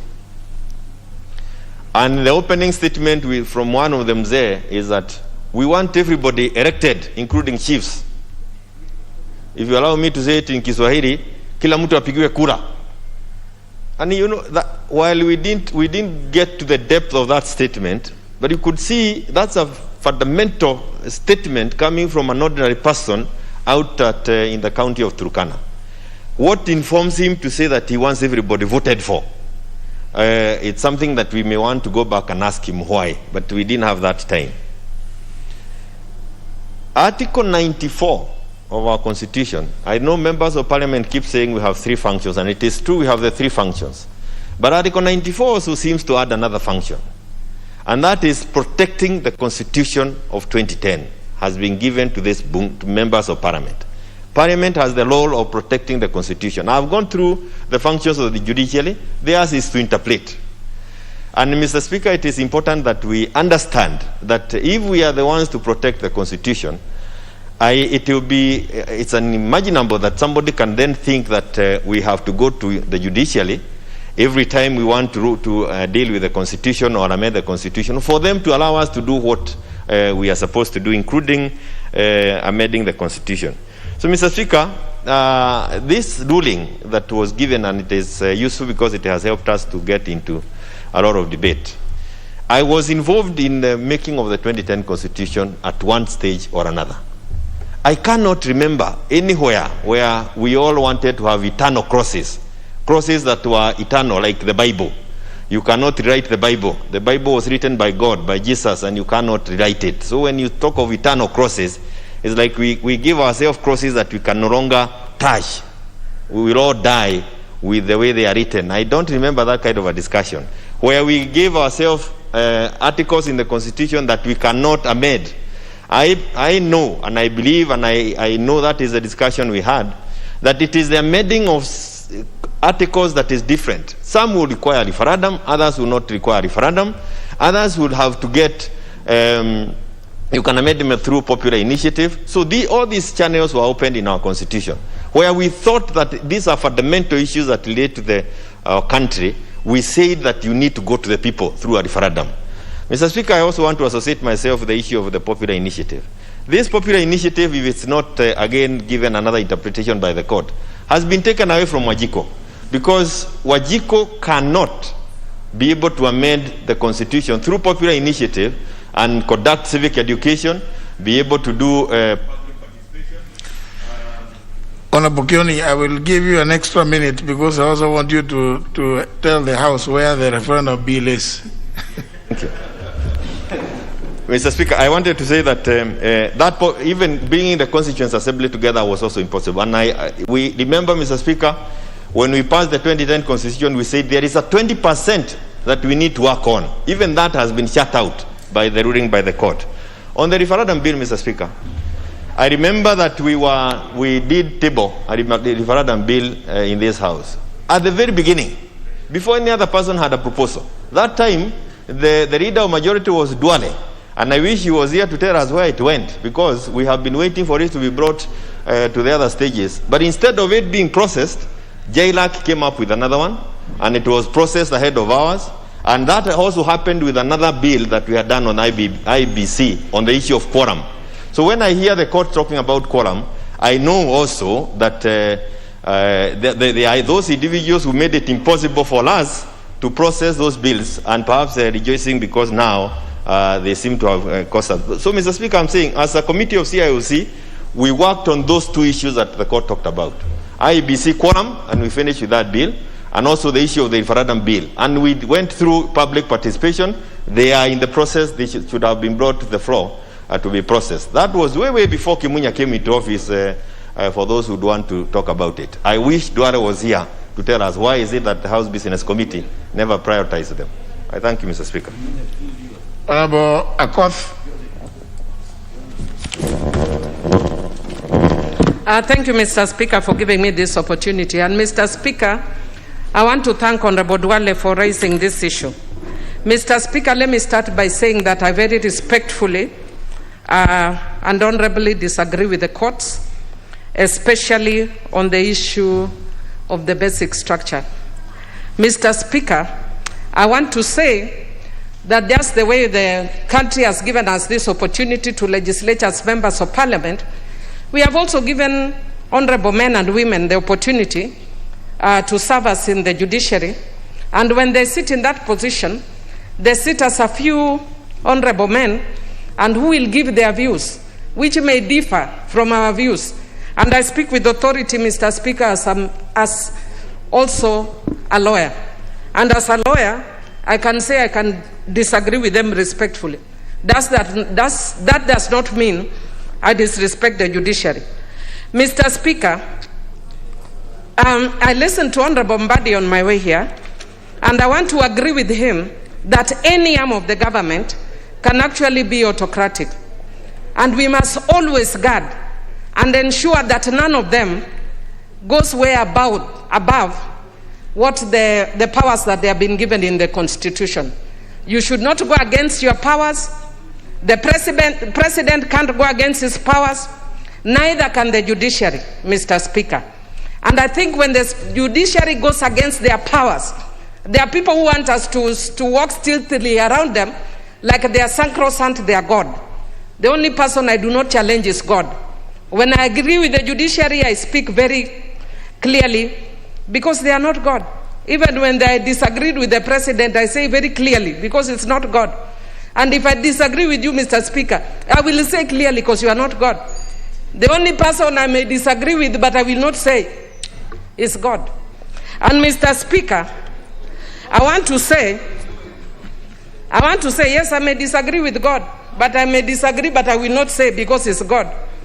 Mr. Speaker, I want to say the reason I do not agree with the basic structure concept is, Mr. Speaker, I know that I was a litigator on the issue of public interest law or public impact litigation, what you call the lacunas or the lacunas of law, generally, Mr. Speaker. But this applies when there is no provision in law. When there is clear provision in the Constitution about the way you want, we need to go, then we can't operate as though we are working in a vacuum. There are very clear provisions. But assuming even the basic concept principle was correct, Mr. Speaker, that the Constitution has a structure that we must adhere to, then in international law, it is already stated, Mr. Speaker, and our Constitution in Article 2.5 already provides that the Constitution of Kenya will accept every principle of international law. And Mr. Speaker, one of those principles is actually what is called the jus cogens principle, Mr. Speaker. And in jus cogens principle, Mr. Speaker, it provides that no country shall provide for standards or shall provide a law or shall legislate a law that goes against certain standards. And Mr. Speaker, those standards include issues of self-determination, issues against torture, Mr. Speaker. But what the court is saying does not include this, Mr. Speaker. And we don't even need the judiciary to go that way, because those jus cogens principles raise what we call erga omnes obligations, which are obligations that will emanate from every country against Kenya if we were to make those decisions. Mr. Speaker, I think this is a very dangerous path, especially for minorities. Mr. Speaker, as you are making this decision, I know that we still have the next step, which is the Supreme Court, and your decision should take that into account. But I want to tell the women of this country that this has sounded the death knell on the two-thirds gender principle, because it's a basic structure principle, Mr. Speaker. It is a basic concept principle, because it says how the Parliament of Kenya is structured. So as the women of Kenya, let us get used to 47 until death do. Honorable Ngojiri, Kimani Ngojiri. Thank you, Bwana Speaker, for giving me that opportunity. Ningetaka pengine kuangazia mambo mawili ama matatu. Ya kwanza, nashukuru Bwana Ndwale kwa sababu ameleta jambo nyeti ambaye tunahitaji kuiangalia kwa urefu. Na kwa sababu ya ujuzi wake tunamheshimu. Ni mtu anajua mambo mengi, ametuongoza kwa hii bunge. Lakini ningekuwa na maoni ya kufikiria, Bwana Speaker, mambo yaliyo mbele yetu, kwa sababu hii mambo ya BBI iko kotini na iko sasa inaenda Supreme Court.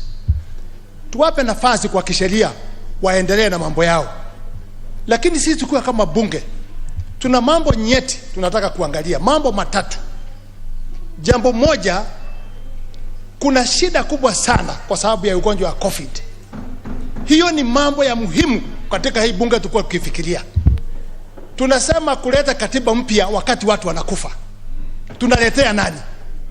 Na watu wanaenda kumalizika. Bwana Speaker, ukisimama ukiweza kufanya analysis yako katika mochari, utashangaa, wacha wale wanatangazwa, lakini watu yetu wameisha kwa sababu ya ugonjwa wa COVID. Na tunangoja pesa za kupewa za kununua dawa. Kama tunaendesha mambo yenye tunazungumzia saa hii ya BBI, ile pesa iliyotumiwa ingesaidia sana watu wetu wasikufe. Tungekuwa na watu ambao tunajadiliana watapiga kura namna gani, kwa sababu wangekuweko, hawangekuwa wamekufa. Tunatengeneza mambo gani ya watu ambao watu wetu wameisha? Sisi tumechaguliwa na wananchi. Na itaonekana, Bwana Speaker, sisi tukua bunge hili, mambo nyeti ambayo inahusu wananchi wetu hatuyatetei. Jambo moja, ukiangalia Bwana Speaker, shida ambayo iko mbele yetu, kwa mimi ile mambo ya muhimu, kwanza wafugaji ng'ombe zao zimekwisha. Tunahitaji kuangalia wafugaji watafanywa nini kwa sababu ya ng'ombe zao. Hiyo ni mambo ya muhimu, kwa sababu hiyo ni uchumi ambayo tumetengeneza tayari. Hiyo uchumi inakwisha, hatuna nafasi ya kuweza kuchunga, tutafanya namna gani? Jambo lingine Bwana Speaker, ni ya muhimu sana tujue tutachunga watu wetu namna gani, tutawaangalia kwa njia gani kama tunafikiria uchaguzi ya 2022 ifanywe kwa njia nzuri. Jambo la muhimu ni tupitishe haya majina tumeletewa. Tuhakikishe Chebukati ana watu ya kutosha, asiwe challenge na koti, ili tuweze kutengeneza mikakati mizuri ya uchaguzi wa 2022. Tunaendesha BBI, tutakuja kusahau tunaenda kwa uchaguzi. Na mikakati ambayo tunataka kuweka ili uchaguzi we free and fair itakuwa ni shida. Itafika pahali Chebukati atasema mlinipa pesa kama mmechelewa. Kwa hivyo sikuweza kuleta vifaa ambazo zinatakikana. Saa hizi kunatakiwa legislation, anatakiwa akuwe na pesa. Jambo hili ndio tulikuwa tunajadiliana kuona tutasaidia namna gani uchaguzi wa 2022 uwe ni uchaguzi utakubaliwa na pande zote. Kwa hivyo ni ya muhimu sana, wabunge wenzangu, tufikirie sana mambo iliyo mbele yetu. Mambo hii ya BBI wacha iendelee na koti. Ikimaliza tutajadilia, lakini ya muhimu tunangoja mambo mawili, Bwana Speaker. Uamuzi wa Supreme Court na uamuzi wako utupe direction. Tujue ni mambo gani tunahitaji kufanya, lakini tuna mikakati ya mambo ya muhimu ya kuweza kusaidia nchi yetu. Watu yetu wako kwa shida, iko njaa, ng'ombe zinakufa, hatuko tayari kwa chochote. Tunawasindikisha kwa mambo yale sio ya muhimu kwao. Mambo nyeti iangaliwe, Bwana Speaker. Nashukuru sana.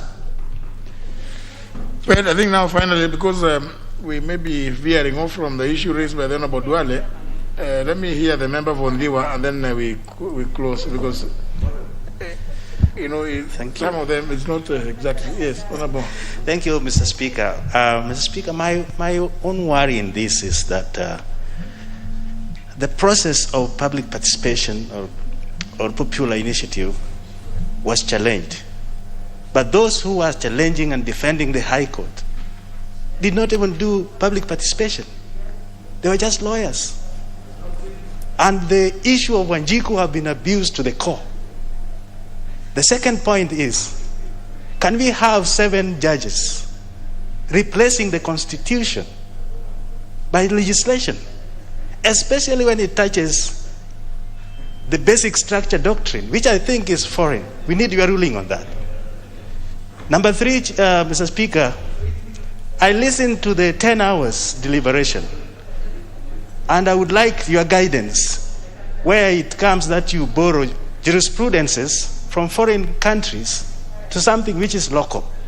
If it's something which is across the countries we have in East Africa or beyond, you carefully use those references in the Commonwealth, very carefully. But I think there was a lot of borrowing in this. Lastly, I hope people who are enthusiastic like Echungwa will also celebrate when the Supreme Court overturns this. Because why should we have rulings which are based on knowledge and they care less about the contents of what is going to help Wanjiku? Nobody touched of corruption, time limit, inclusivity that brings wars and chaos during elections. All these were thrown because in the name of the process. And then people take camps, not considering what is on the table. And in this respect were things which were affecting the Wanjiku. And now it's political weapons on both sides. So, Chungwa, when it is overturned, we want you to talk enthusiastically like you do when it is on Court of Appeal. Otherwise, your ruling will be very of good importance, guidance, Speaker, especially of this basic structure doctrine, which I really disagree with. Because as it stands now, Speaker, it means that for this House, even to change the Constitution, we will have to get the court's permission. But we represent the people, we don't represent anyone. That's why I agree when it is said, then let everybody be elected, so that when you talk authority of the people, not just sitting on a bench and making amendments, which is very difficult, even for this House. So, lastly, I think this House has to stand, whichever way, for the progressive Constitution. Because as it is now, if it has to die with those 20% deficiency, we are not going to move as a country. Thank you, Mr. Speaker. Now, honourable members, let me just make this. I believe maybe because some of you came a bit late, you might have gotten derailed in your thoughts by the mention of certain exciting words, and therefore may not know, again, the basic structure of what the Honorable Duale raised. So you therefore may have gotten carried away and assumed that what you found being said by others was actually what we were supposed to be dealing with. So we are not actually dealing with the BBI, just for avoidance of doubt. The Honorable Duale rose in his place to seek guidance on what is the actual position of various constitutional amendment bills that are pending before committees and before this House, as well as legislative proposals seeking to amend the Constitution, which are also in various stages, some of which I've actually approved myself, and they are within either the legal department or the drafting section of within Parliament. And in light of the judgments by the Court of Appeal, we don't need to look at the judgment of the High Court when there is a judgment of the Court of Appeal, so that indeed, for purposes of convenience and even to appreciate where we are at. So it was not about, it's just the place of those bills relative to that judgment, and also whether the House should continue and the committees should continue considering those bills and legislative proposals, as the case may be, depending on which is where. Indeed, one was by the Honorable Florence Mutua, which I think the House was debating just the other day before we went to recess. Is it about the 2/3? And another one about the one by Honorable Sholei, the one that seeks to increase the number of women. Is it 136? I don't know. So maybe some of you who came late may have gotten carried away thinking that that's part of the basic structure of this question, of the issue he raised. But it is, in terms of in relation to the ruling, the judgment of the court, where do we stand? Can we as a House proceed, continue with those bills, or do we stop and await further guidance? I think we'll be making, and it was important that I was able to hear many ideas, including some which may not have been very useful. But of course, today being a special sitting day, and there not being any other business, there was no harm in listening to palaver. You know the usual. They say ngumzo mtaani in Swahili. Part of it, because it's not going to be helpful in making that determination. So, honourable members, I doubt that there's anything else. Honourable Ishungwa, a point of order. So, please, with regard to this issue of what was raised by the Honourable Duale, I think let's just rest it at that point. I think, and that's why I was asking the Honourable Kioni to respond to the issue of the referendum bill and others. But he has made his statement, and I know even within ourselves, within Parliament, we know where those various bills are. So I'll be making references to all those. So for this one now, let's just let's edit there so that we can maybe hear any other point of order. It's not that, and those that have not been able to contribute, please remember in the afternoon there is opportunity to look at the report of the JLAC, and if you want to say something that you think would help me even in this one, you could say it at that time. Honourable Ishungwa, what is your point of order? Thank you, Honourable Speaker. I rise under Standing Order number 83 to raise a matter relating to the Standing Order 218, which provides that a committee should be limited to its mandate, and unless a matter has been referred to them by the House on a motion or by the Speaker, or indeed by way of a statement or question sought in the House and Standing Order 195, providing for attendance of non-members.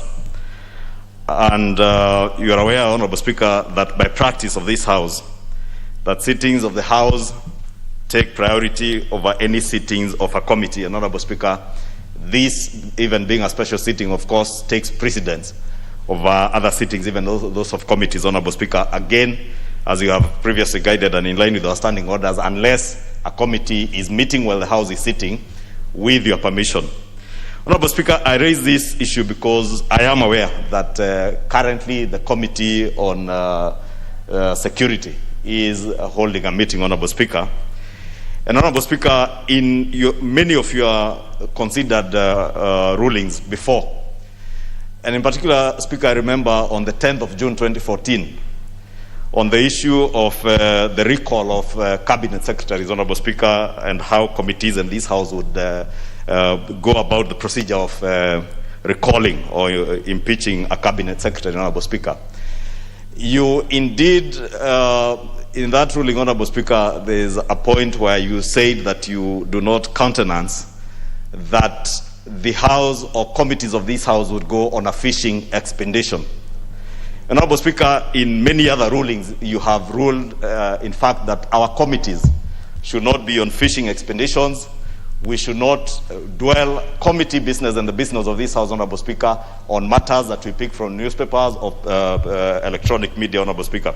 And I say this with due respect, Honorable Speaker, because I've noticed in the last few weeks, in one instance, Honorable Speaker, a week or so ago, the Committee on Finance and National Planning was interrogating an issue, Honorable Speaker, that in my recollection, and you know I am very diligent in attending sessions of this House, had never in any way been referred to the committee, and I doubt whether the matter was in any way within the mandate of that committee, inquiring as to how a private bank, Equity Bank, was able to advance money to a Ugandan, and it is not even Equity Bank Kenya, it was Equity Bank Uganda.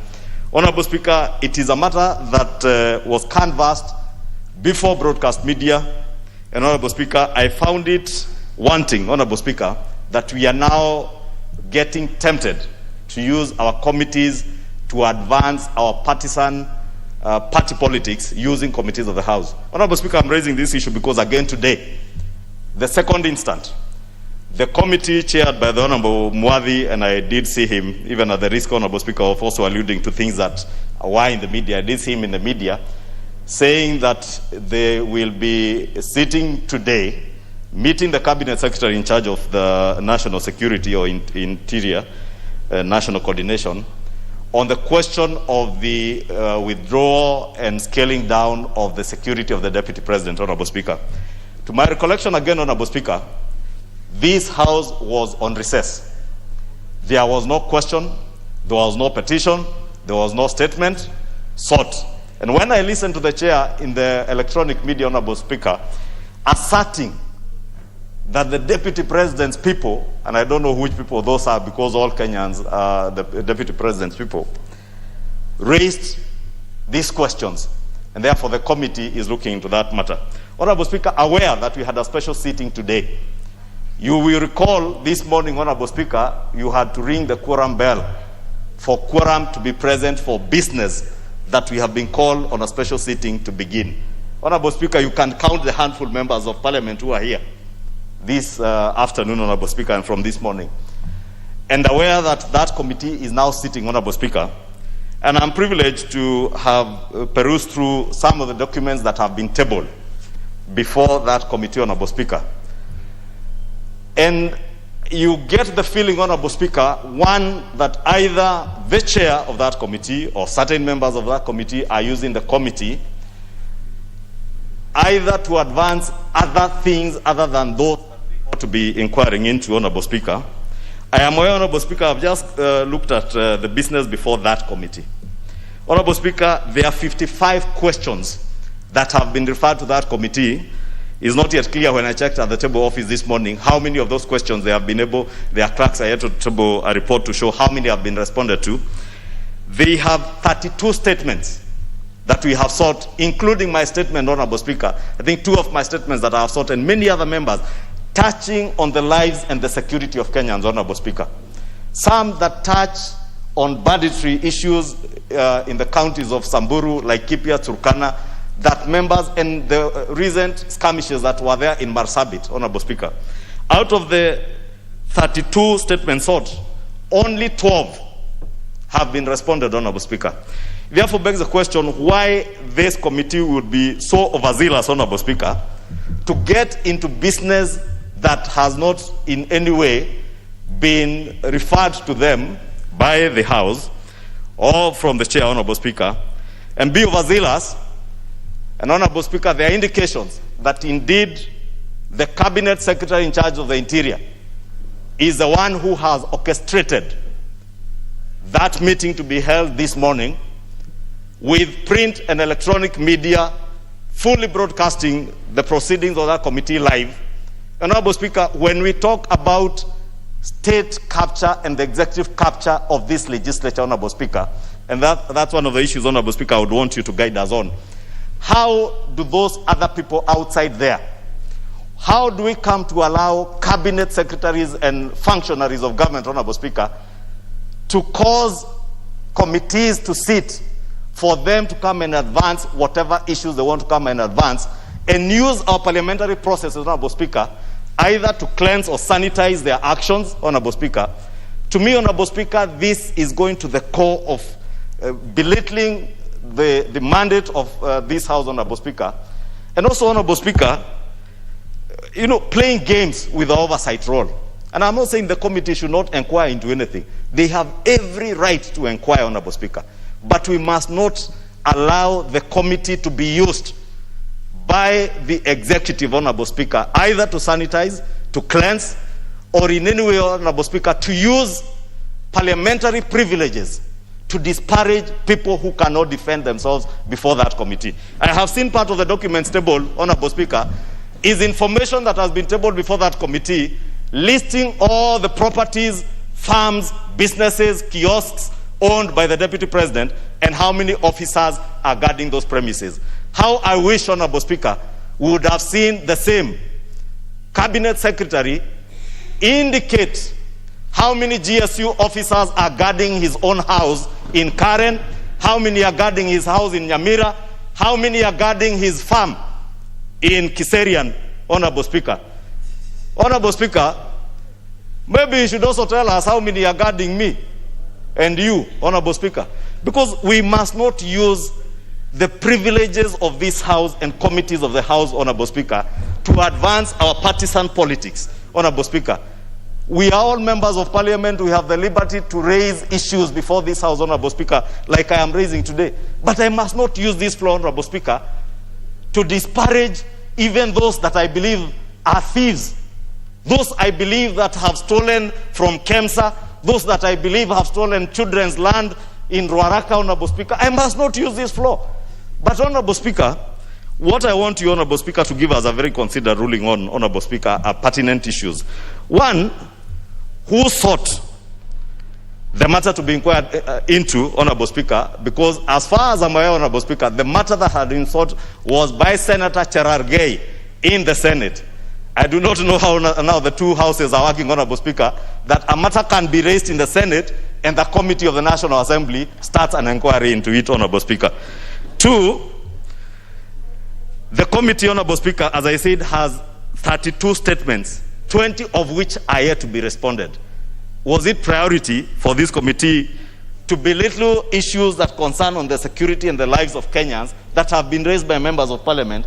I remember how Honorable Raso, Honorable Speaker, and you remember, and members from Isiolo and Marsabit have been crying out on this committee, Honorable Speaker, and many a times the chair of the Security Committee asserts that the CS, the Interior, was not available, but today, on his own prompting, he's available with full broadcast media, Honorable Speaker.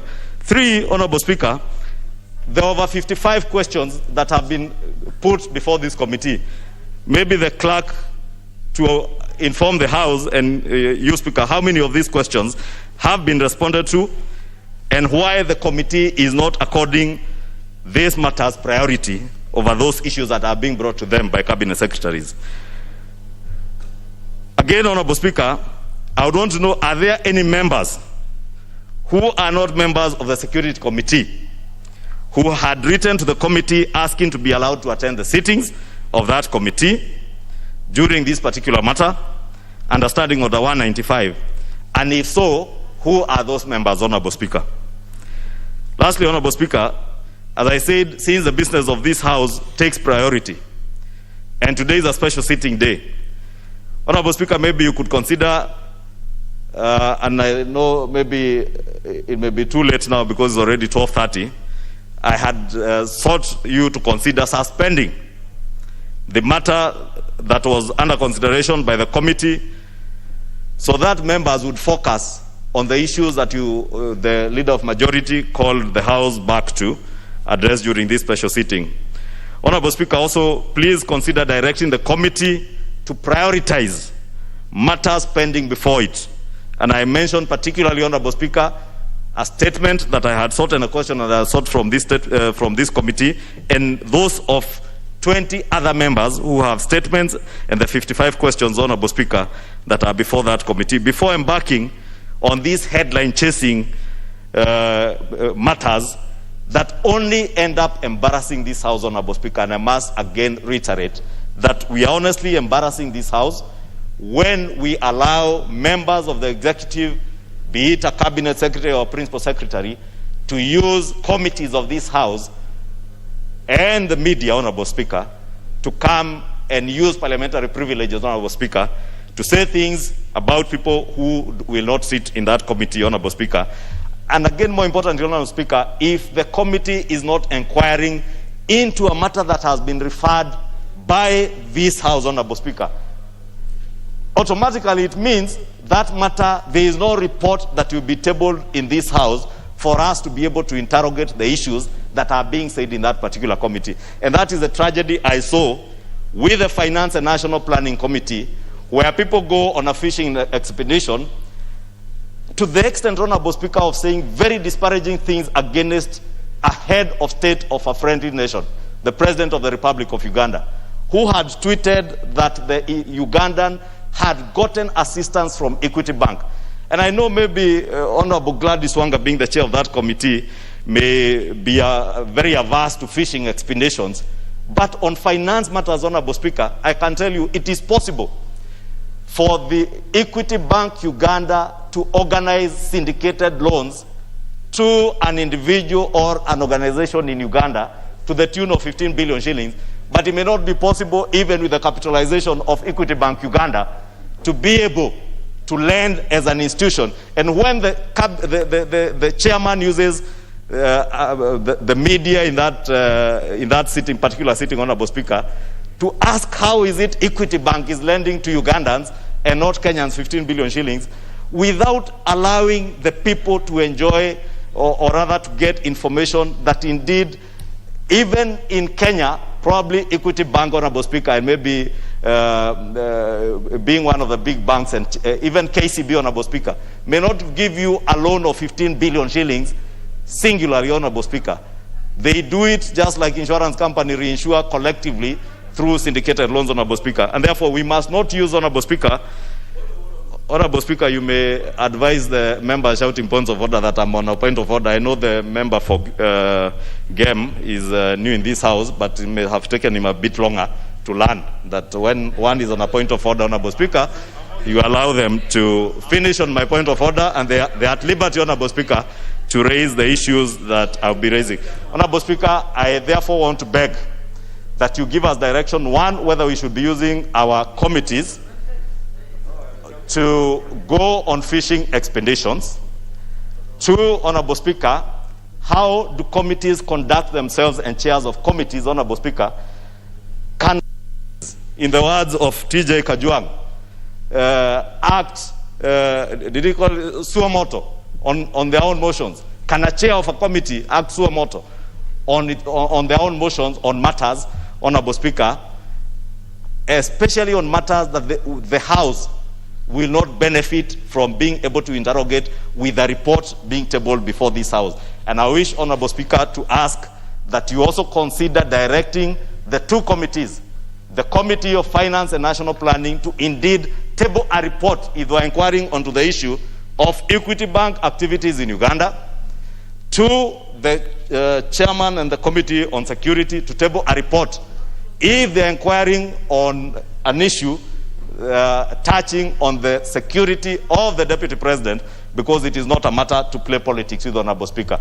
And Honorable Speaker, allow me lastly to ask those in the executive not to use this House or committees of this House to sanitize and cleanse their deeds or misdeeds in government, Honorable Speaker.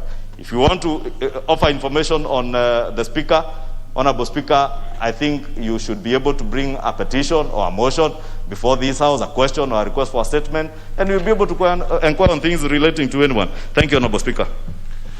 No, members, that's not, he rose on a point of order, and he wasn't seeking, he wasn't seeking your views. No, members, let me just for avoidance of doubt, the Honorable Ishongwa decided to rely on standing order number 218. Honorable Kioni, you cannot sit.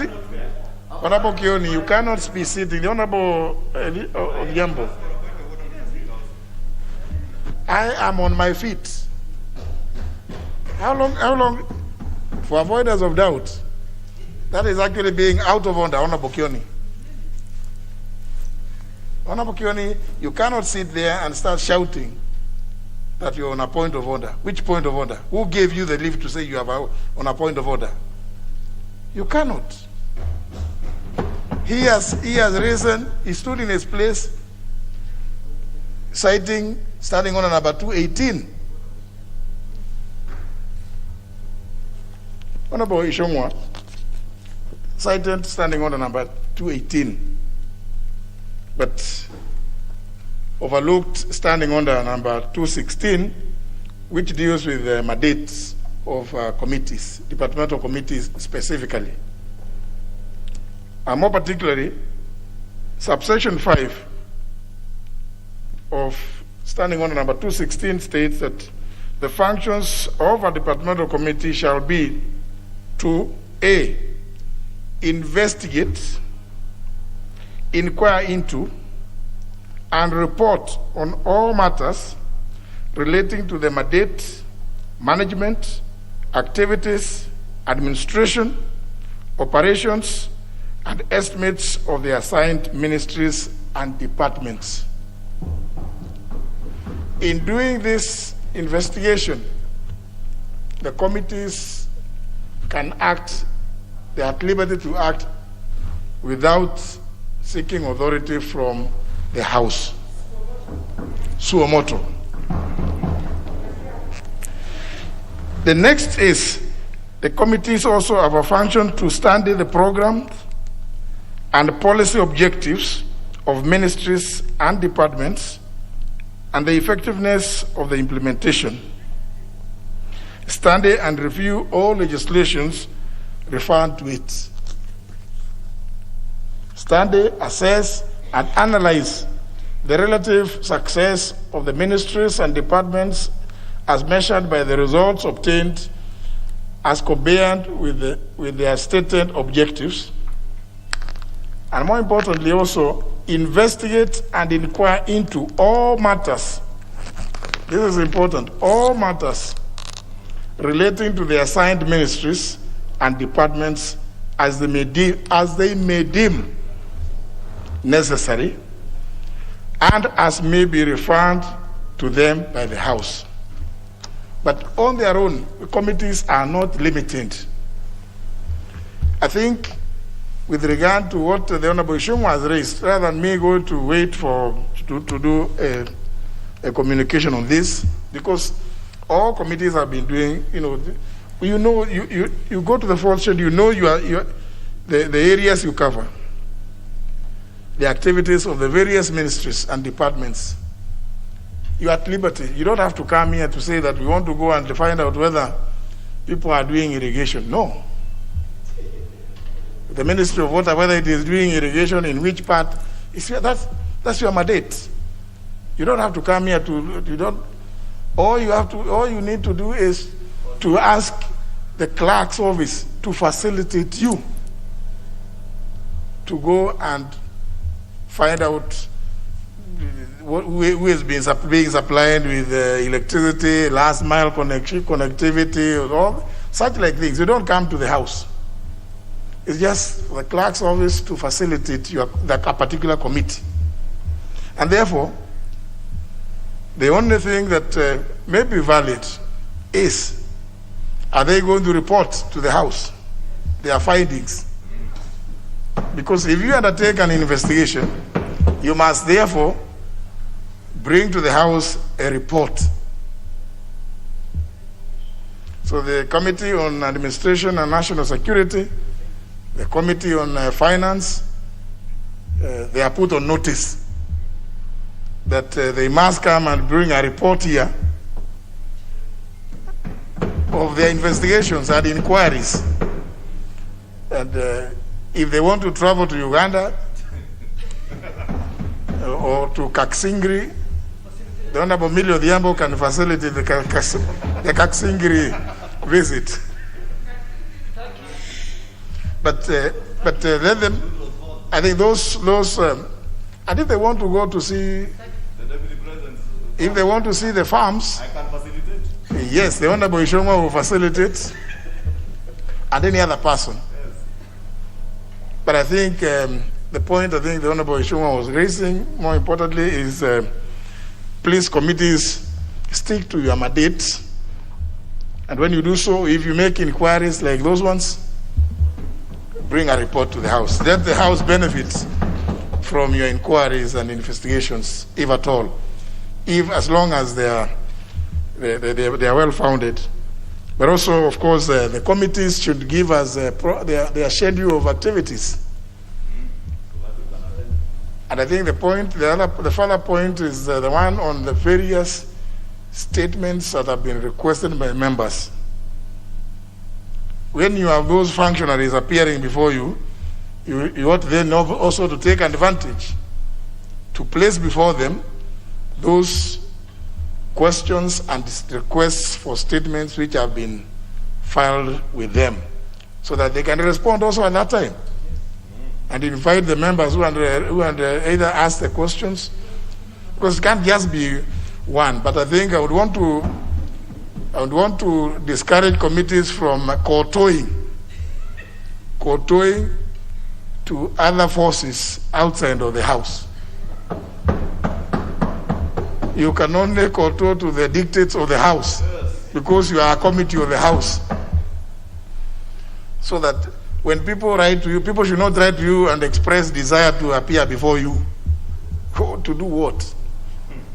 Because you never know what they are going to do, what it is that they may want to. You may need to interrogate why they want to appear before you. Is it to entertain you with stories, or what is it? But if you are genuine and you want to inquire into a matter, please go ahead and do it within your mandate. But also, please let the House benefit from that investigation or inquiry through a report tabled before the House. So, Honorable Ishongwa, I think I would advise that you now raise the issue of the reports when the House resumes, so that and hopefully, because what we say here is on record, the chairs of those committees should be informed that the House will expect reports on their expeditions in those inquiries. I think there's no need for us to debate that. Yes.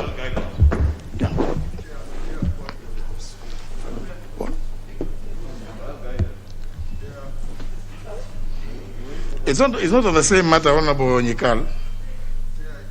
Guidance on exactly what you said. Chair, I think you have given guidance as expected.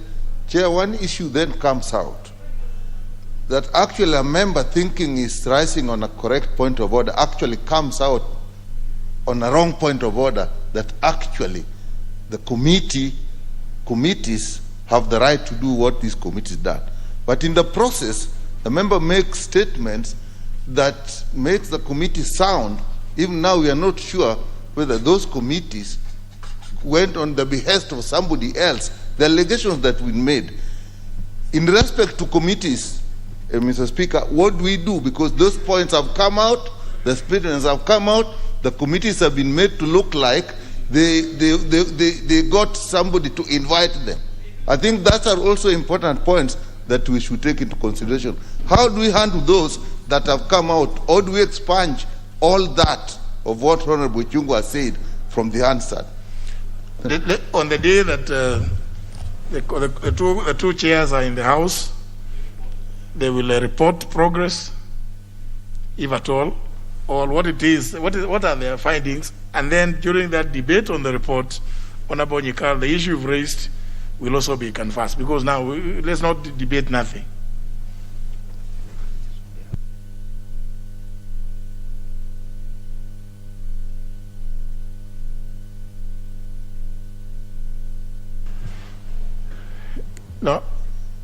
No more of the business that was to be transacted.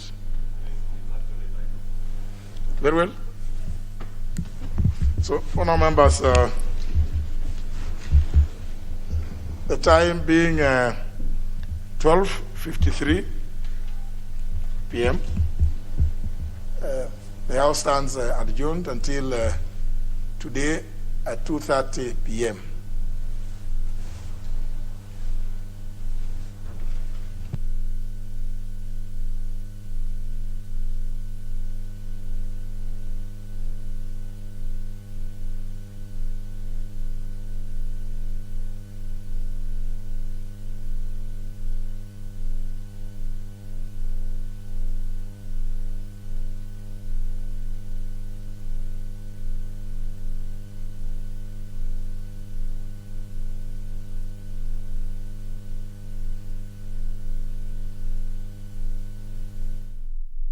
Scenes there from the floor of the House of the 12th Parliament there, where the conversation on the special sitting that is currently underway at the County Hall mini chambers, where Interior Cabinet Secretary Dr. Fred Matiang'i alongside PS Karanja Kibisho as well as Hilary Mtiambai and DCI boss Kenoti are facing the National Security and Administration Committee over changes in the Deputy President William Ruto's security detail.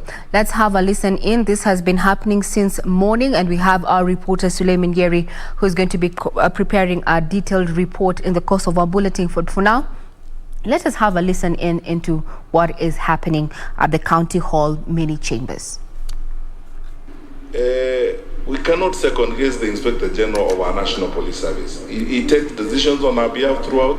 He takes decisions on 24-hour cycle, and he has the best intelligence and information to make certain decisions. So we cannot require him that if I want an officer from my ethnic community, you must write to me and then I get the letter and so on. There's no security system that operates that way around the world. You know, we are becoming more and more modern, the state. So in respect, therefore, I'm saying, Mr. Chairman, that there is no code of conduct in this case in terms of the changes that were made. Nothing was violated. And in fact, there's a question I don't want to ask now because it can steer us off to another debate. How is it that these questions are being asked now when we have done this rearrangement several times before, even in that office? How come that these issues are coming up now? And we've done so many of those rearrangements before in many other VVIP offices, including that one. So the question is, it's because we are within a political context and straightforward professional departmental actions are being unnecessarily politicized and being subjected to emotional and irrelevant politics, unfortunately to the detriment of the stability of the country. But I think on a balance of probabilities going forward, after the clarifications we have made today, we're all going to be aligned on this, because facts are as they are, things are clear to everybody. There is no downgrade of anything here. We are doing what we must do, and we are continuing. But I cannot plead with you enough as a committee that we need statutory action on these issues of ratios, even for VVIPs and numbers and so on. Otherwise, you know, you're going to force police officers to open an OB for chicken. You know, you are putting police officers to guard a poultry farm, so they will now be running an OB there for chicken. This chicken arrived at this time, they arrived at this time, and so on. It's a joke in the long run. If we are not, going to be organized in that kind of manner. Honorable Kaunya asked the question about police reforms and the unified command. It's the question of the unified command. As you know, and Mr. Chairman, indulge me to say this is more or less like a personal comment, that every time you listen to somebody like Honorable Kaunya speak, you feel the pleasure of a knowledgeable person because he's speaking from a position of knowledge. If people were debating these issues from that kind of position, we wouldn't even be having this kind of hullabaloo around the country of this, because you see, the quest for unified command was intended to make police effective, efficient in the delivery of service, but also again to grow our capacities to deal with our dynamic challenges in the security sector. That is why, for example, when we came up with an all-women commando team, that is now making headlines and doing us great stuff, is because we wanted to have this integrated, prepared, because there are circumstances where we need to deploy special units of that kind, as it were. The unified command is a journey, Honorable Kaunya. It is not going to happen in 1 year or 2 years or 3 years. Even we internally are having a debate, because since 2018, when His Excellency the President directed this and began this phase of working on a unified command, we've worked on this for about 3 years, and sometimes we step back and ask ourselves the question, is it working well for us? For example, how does it relate to Ngao? And how does it relate to deployment? Is it interfering with what we are doing? The questions abound. But we are just about to begin reviewing, the implementation of this for the last 3 years. I know issues will come up, or some things we need to change, as it were. But it is a journey, it's something we're working towards. But now, and I think that is what you are referring to, because of that unified command, it is much easier to integrate the various units and various formations to get them to focus on a task at one time. If we have a challenge, for example, at a particular border point, we actually can pull together, for example, ASTU, QRT, Border Patrol, and the GSU, even if it's contingents of, the G company, and deliver on the assignments that we have. That's exactly what we are doing right now in Laikipia, where we are forcing a challenge. And our GSU commandant was briefing us this morning about his approach, and you can see clearly that because of that unified command approach, we are moving more towards being much more effective in terms of responding to the present challenges that we deal with. But it's a journey, and because you are our committee, when we do the assessment and the evaluation of what you have done, we'll bring the report to you and we'll discuss it with you, and many of you come from this background, will have an opportunity to comment about what we need to do more and what we need to do better to strengthen ourselves, as it were. Is there a gap in the law in terms of business and public officers? The answer is yes. And as I've said, you can see the conflict that we are dealing with. It's apparent, it was spoken to very strongly by Honorable Rosa Buyu and Honorable Kaunya. It's some of the reasons why we are facing the challenges. Honorable, the late Sergeant Kenei came from the AP, and he was part of the staff, 40 strong personnel from the AP at the Arambe House Annex, which is the office of the Deputy President. I think that's the direct answer, and that is it. Was the DP made aware? This was asked by Honorable Tekla, and I think I answered this question earlier, Mr. Chairman. There is a distinction. There is what you may call a fundamental change, and there is what is routine and quasi-routine. Just imagine if every day you are reorganizing, you are doing deployment. I give you a classic example. Forget about the person of the DP and somebody who occupies the office of the DP. Just let's take a routine office like a regional commissioner. If every time you are doing rearrangement, the Inspector General was doing rearrangement of the police command in Nairobi, he has to keep writing and so on. Meaning it's unnecessarily laborious, as it were, because all of us work in this context and all the actors who are supposed to be there know what needs to happen. There was nothing major that was being done here. And as I said clearly, if we weren't in this political context where we are, no one would even be talking about it. And actually, some of this rearrangement has been done before, even in that office. but it has not raised this kind of hullabaloo and so on. Just because of the political environment in which we are, and now, anything goes, as it were. Even if it is a simple, straightforward action, it's held hostage by the politics of the day, and then now people go to town, becomes the subject of funeral speeches and church speeches and so on and so forth. I honestly don't think that this is something that required that kind of thing. About the Honorable Tekla asked about the Constitution and the security of the Deputy President. I think I've answered this question several times. By law and by tradition, His Excellency the Deputy President is guarded by the Presidential Escort Unit with a special team that is set aside for that particular purpose. Does the current holder of the office have that? I answered that, and I've actually provided the statistics and the figures about who's there. About the followers' stress, Honorable Tekla was asking about people are stressed and the followers are getting stressed. Well, followers get stressed because their leaders stress them. As simple as that. Because the followers, get stressed because their leaders stress them. Because you wake up in the morning and what you're drumming to people is things like this, basically lying to people. You wake up every day, your business is to lie to people, tell them things that do not exist. Lie every day, and you have seen that. You are all here. You have seen that in this country, where you can almost conclude that some people's career is about lying. They will never tell anything truthful. You wake up in the morning and misinterpret things and talk about things that have not happened anywhere. Oh, we are being finished. That's why I said the politics of sympathy addiction. Everything is about sympathy. Sympathize with me. I am dying. I'm being finished. The government is switching off the sun and the moon and so on. If you live that way, then you stress your followers. The stress of your followers is coming from the stress of the leaders. If leaders were honest with people, addressed issues honestly, and dealt with matters, why would followers be stressed? The followers are stressed because of their leaders. That is my view, and that's what I would tell Honorable Tekla.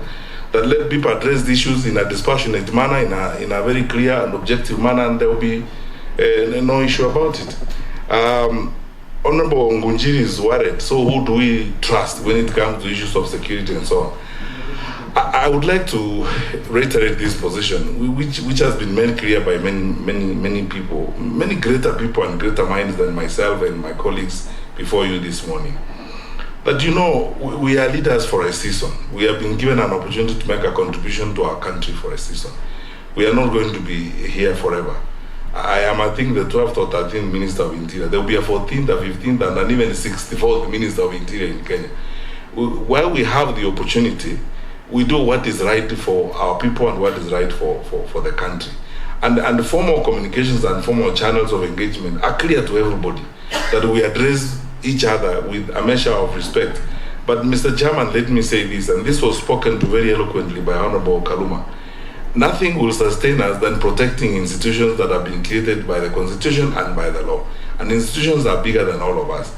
But you see, if you get engaged in subverting institutions and undermining institutions from time to time, it becomes a challenge, as it were. So who do we believe?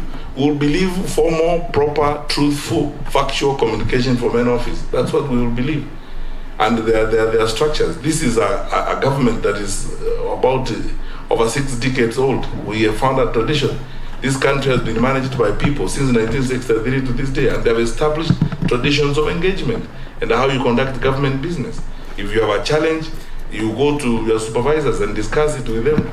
You don't write letters, using street language, and then you put it in social media, and then you engage in cheap populism, throwing an irrelevant tantrum in the hope of gaining sympathy. You're basically playing for sympathy and not caring about the country as it were. So, Honorable Mujiri, who do we believe? We believe formal, factual, truthful communication that respects the structures of government, knowing as we do and as we must at all times that we are only individuals. We are here today, tomorrow we are gone, and then we must hand over to the generations that come after us the institutions that were handed to us. Honorable Junet asked the question, is it moral, the situation that we have right now? I think as a honest public servant, I would be pretending if I didn't honestly say I also don't think it's moral. what we have right now. I am as chastised as everyone else is on this particular matter. And I agree, and my colleagues at the Ministry of Interior and all the heads of the agencies will work with you, honorable members, to look at the law and see how we rectify this situation, so that it may not be abused as we go into the future. Because where there are no regulations, where there are no good controls, the propensity for abuse is huge. And then none of us is holy enough not to be tempted to abuse, discretion, if that discretion is not controlled or discretion is not guided. And then, and a situation emerges where you abuse discretion, then you turn around after you abuse discretion and claim sympathy, and so on. So in this particular case, because human beings are human beings, and we are all human beings, and we can make mistakes. Where challenges of this kind exist is where we, as the executive branch of government, reporting to you as the people of Kenya as representatives, we need to work with you to see how we can overcome these kinds of challenge through statutory action, as it were. And I think finally, I'm grateful you allow me, Mr. Chairman, to make my final comment. The Honorable Vice Chair asked a question, and the Inspector General has whispered to me here that, I respond to it. Is this work that was done by the previous IG or something else? Institutions are continuous. I would hesitate to individualize actions and individualize things when they have happened. Let us now step on to a new order which says we have noticed where the gaps are and the challenges, and now let us learn from them. And I think if I say so on behalf of my colleague here, the Inspector General, I think that satisfies the situation. Let's not individualize or particularize.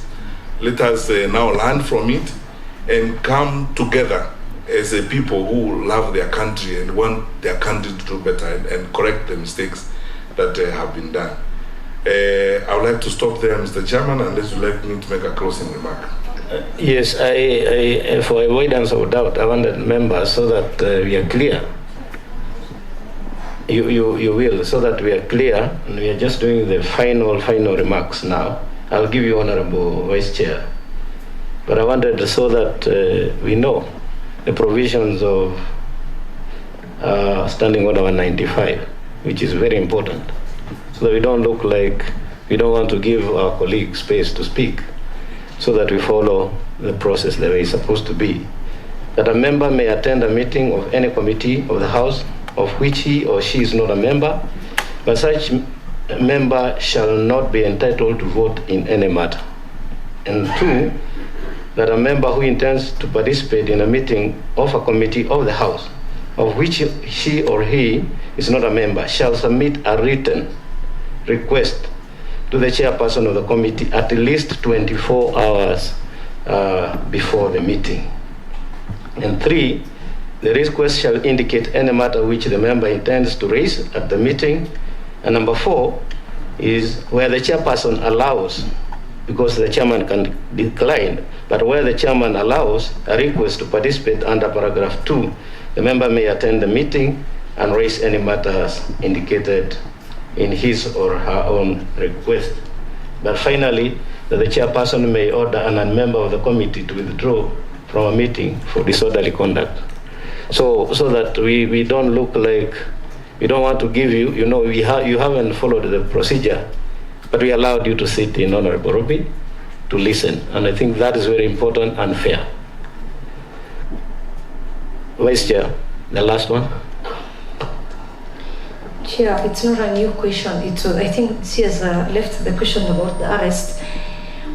We have a chief of staff who's a civil servant who wrote a letter and used the social media in spreading propaganda to incite Kenyans. So what are you going to do about that? And secondly, about leaders who are faking arrest so as to incite Kenyans to spread propaganda. What are you doing about that? Because that is where the problem is. Chair, could the CS also... Order. You did not ask to speak. I beg you, Chair, just in his last comments. Yes. Because this is something which has disparaged the stature and the standing of the officers serving in administration police service, could I be in order, Chair, to request the CS that in his closing remarks, he puts a word of reassurance, not only to those officers, but also to Kenyans, that indeed officers serving under our administration police service have the best training, if not better than any others we are thinking about. They need that assurance. They are very disheartened by this politics. Very well. Chair, before you give, it's like my question escaped the CS, Chair. Which was? About the numbers. Okay. You will pick up that together with your final remarks and what I'm just about to say. Members, this matter is in public domain. We are even aware that a senator had written to the Speaker of Senate to recall Senate to discuss the matter. But I think this is the most appropriate committee to discuss it, and that is why we are on top of things. It is not a devolved function. Yeah, what is important, and the Speaker of Senate knows as much, and he said that this belongs to the National Assembly, and that's why we are on top of this. The minister should ignore it. So, Honorable CS, I want you to know that if you are able, maybe you can share that letter from the Chief of Staff, because not the one that is doing round in the social media, but the one that was sent to the IG, you can share with the committee. And also, as you close, tell us what would be the work of prison warders in those installations. Why are you picking prison warders from prison to take to some private property? If you said they are in private property, or are they in the official residence? You can clarify that. That's very, very important. As you also assure the nation that the security of His Excellency, the Deputy President, is intact, is proper, is in place, and that there is no cause for alarm. And finally, Honorable CS, we have had a few members of Parliament, my colleagues, who are saying they don't have security officers. Not even a single one. What do you have to say about those people? Are you ready to provide? Can you get some of those so many who are guarding chicken? If you said so, then they can come and guard the elected members of Parliament. Thank you. Thank you, Mr. Chairman. Honorable members, I think in quick succession I will respond to the issues. The question of the letter of the Chief of Staff that is in social media is the same letter as the one he addressed to the Inspector General. It's the same letter he wrote and then circulated it to social media. What are we going to do? Two wrongs do not make a right. And I think when people make mistakes, I honestly don't think it's good to, again, deal with them in a manner that does not help them correction and or correct their behavior. I would plead with the committee that you let the Civil Service Code of Conduct kick in, and we have a very elaborate Public Service Code of Conduct, superintended over by the Head of Public Service and the Public Service Commission. We will deal with this matter internally, and through the Office of the Head of Public Service, we will quietly mediate this matter, because we are concerned about that new law of circulating public documents and writing them and taking social media. We can't again engage in public chastisement of public officials, especially senior ones like the holder of the Office of Chief of Staff in the Office of the Deputy President. Mistakes have been made, but I would like to plead with you that you give us an opportunity to use the established institutional channels of resolving the matter.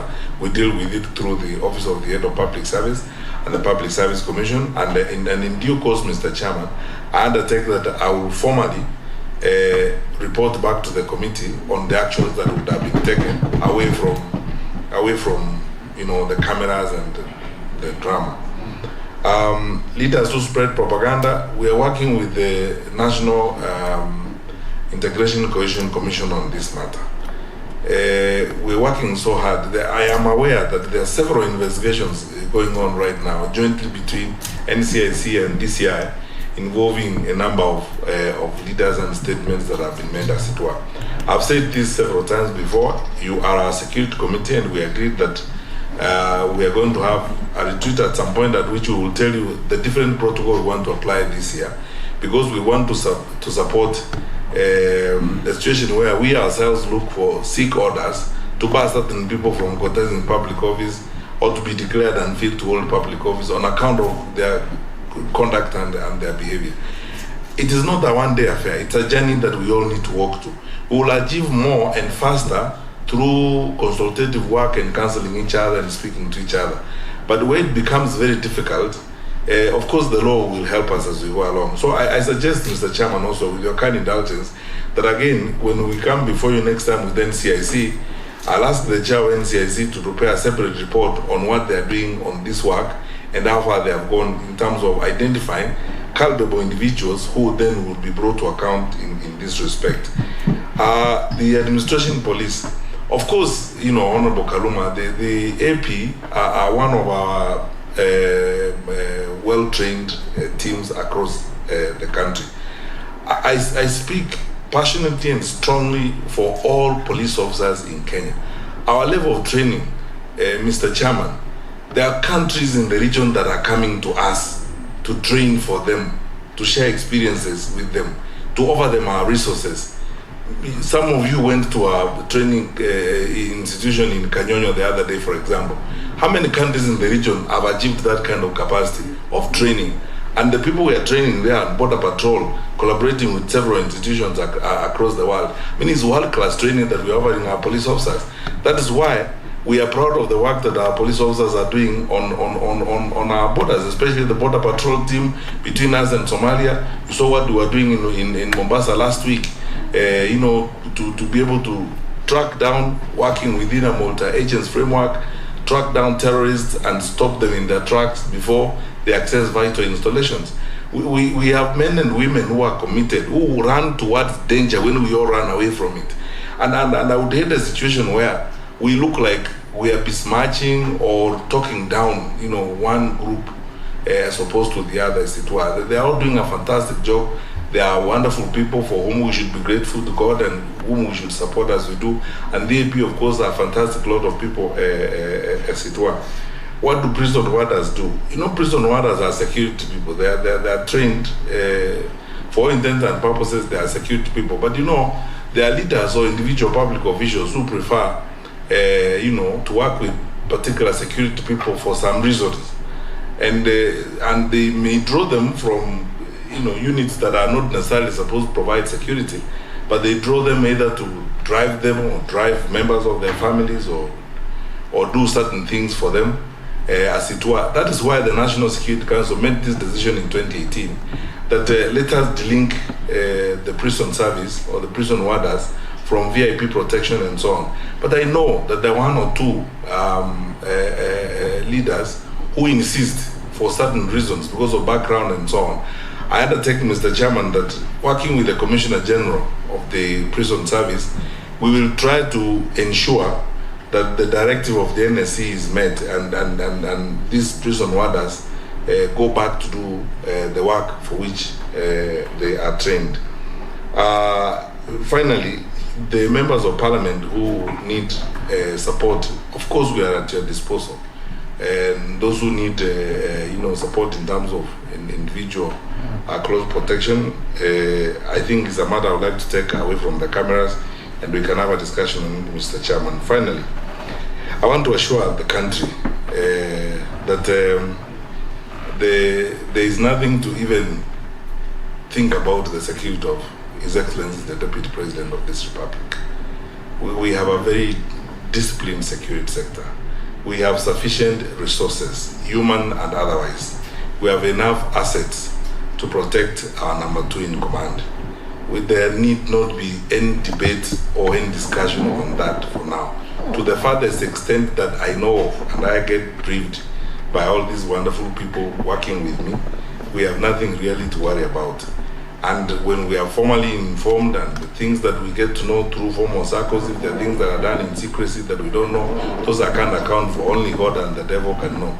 But the ones that are done openly and formally and within allowable structures of the law and within the spectrum of our constitutional and statutory responsibilities, I can assure everyone there's nothing really to worry about in that respect.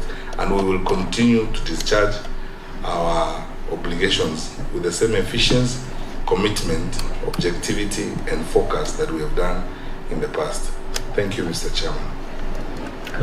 Very well. Then that brings us to the end of our formal engagement in public. And I know you alluded to the fact that you could take us in camera and share some details which you are not willing to share. I don't know how long that will take so that we can make a decision now. So that is going to be 5 minutes, honorable members. Can we get into camera now? Thank you very much, members of the Fourth Estate. I think you have covered enough. Let's get the details in camera. So only members of the committee remain. And the CS, you'll also decide who in your team is going to remain.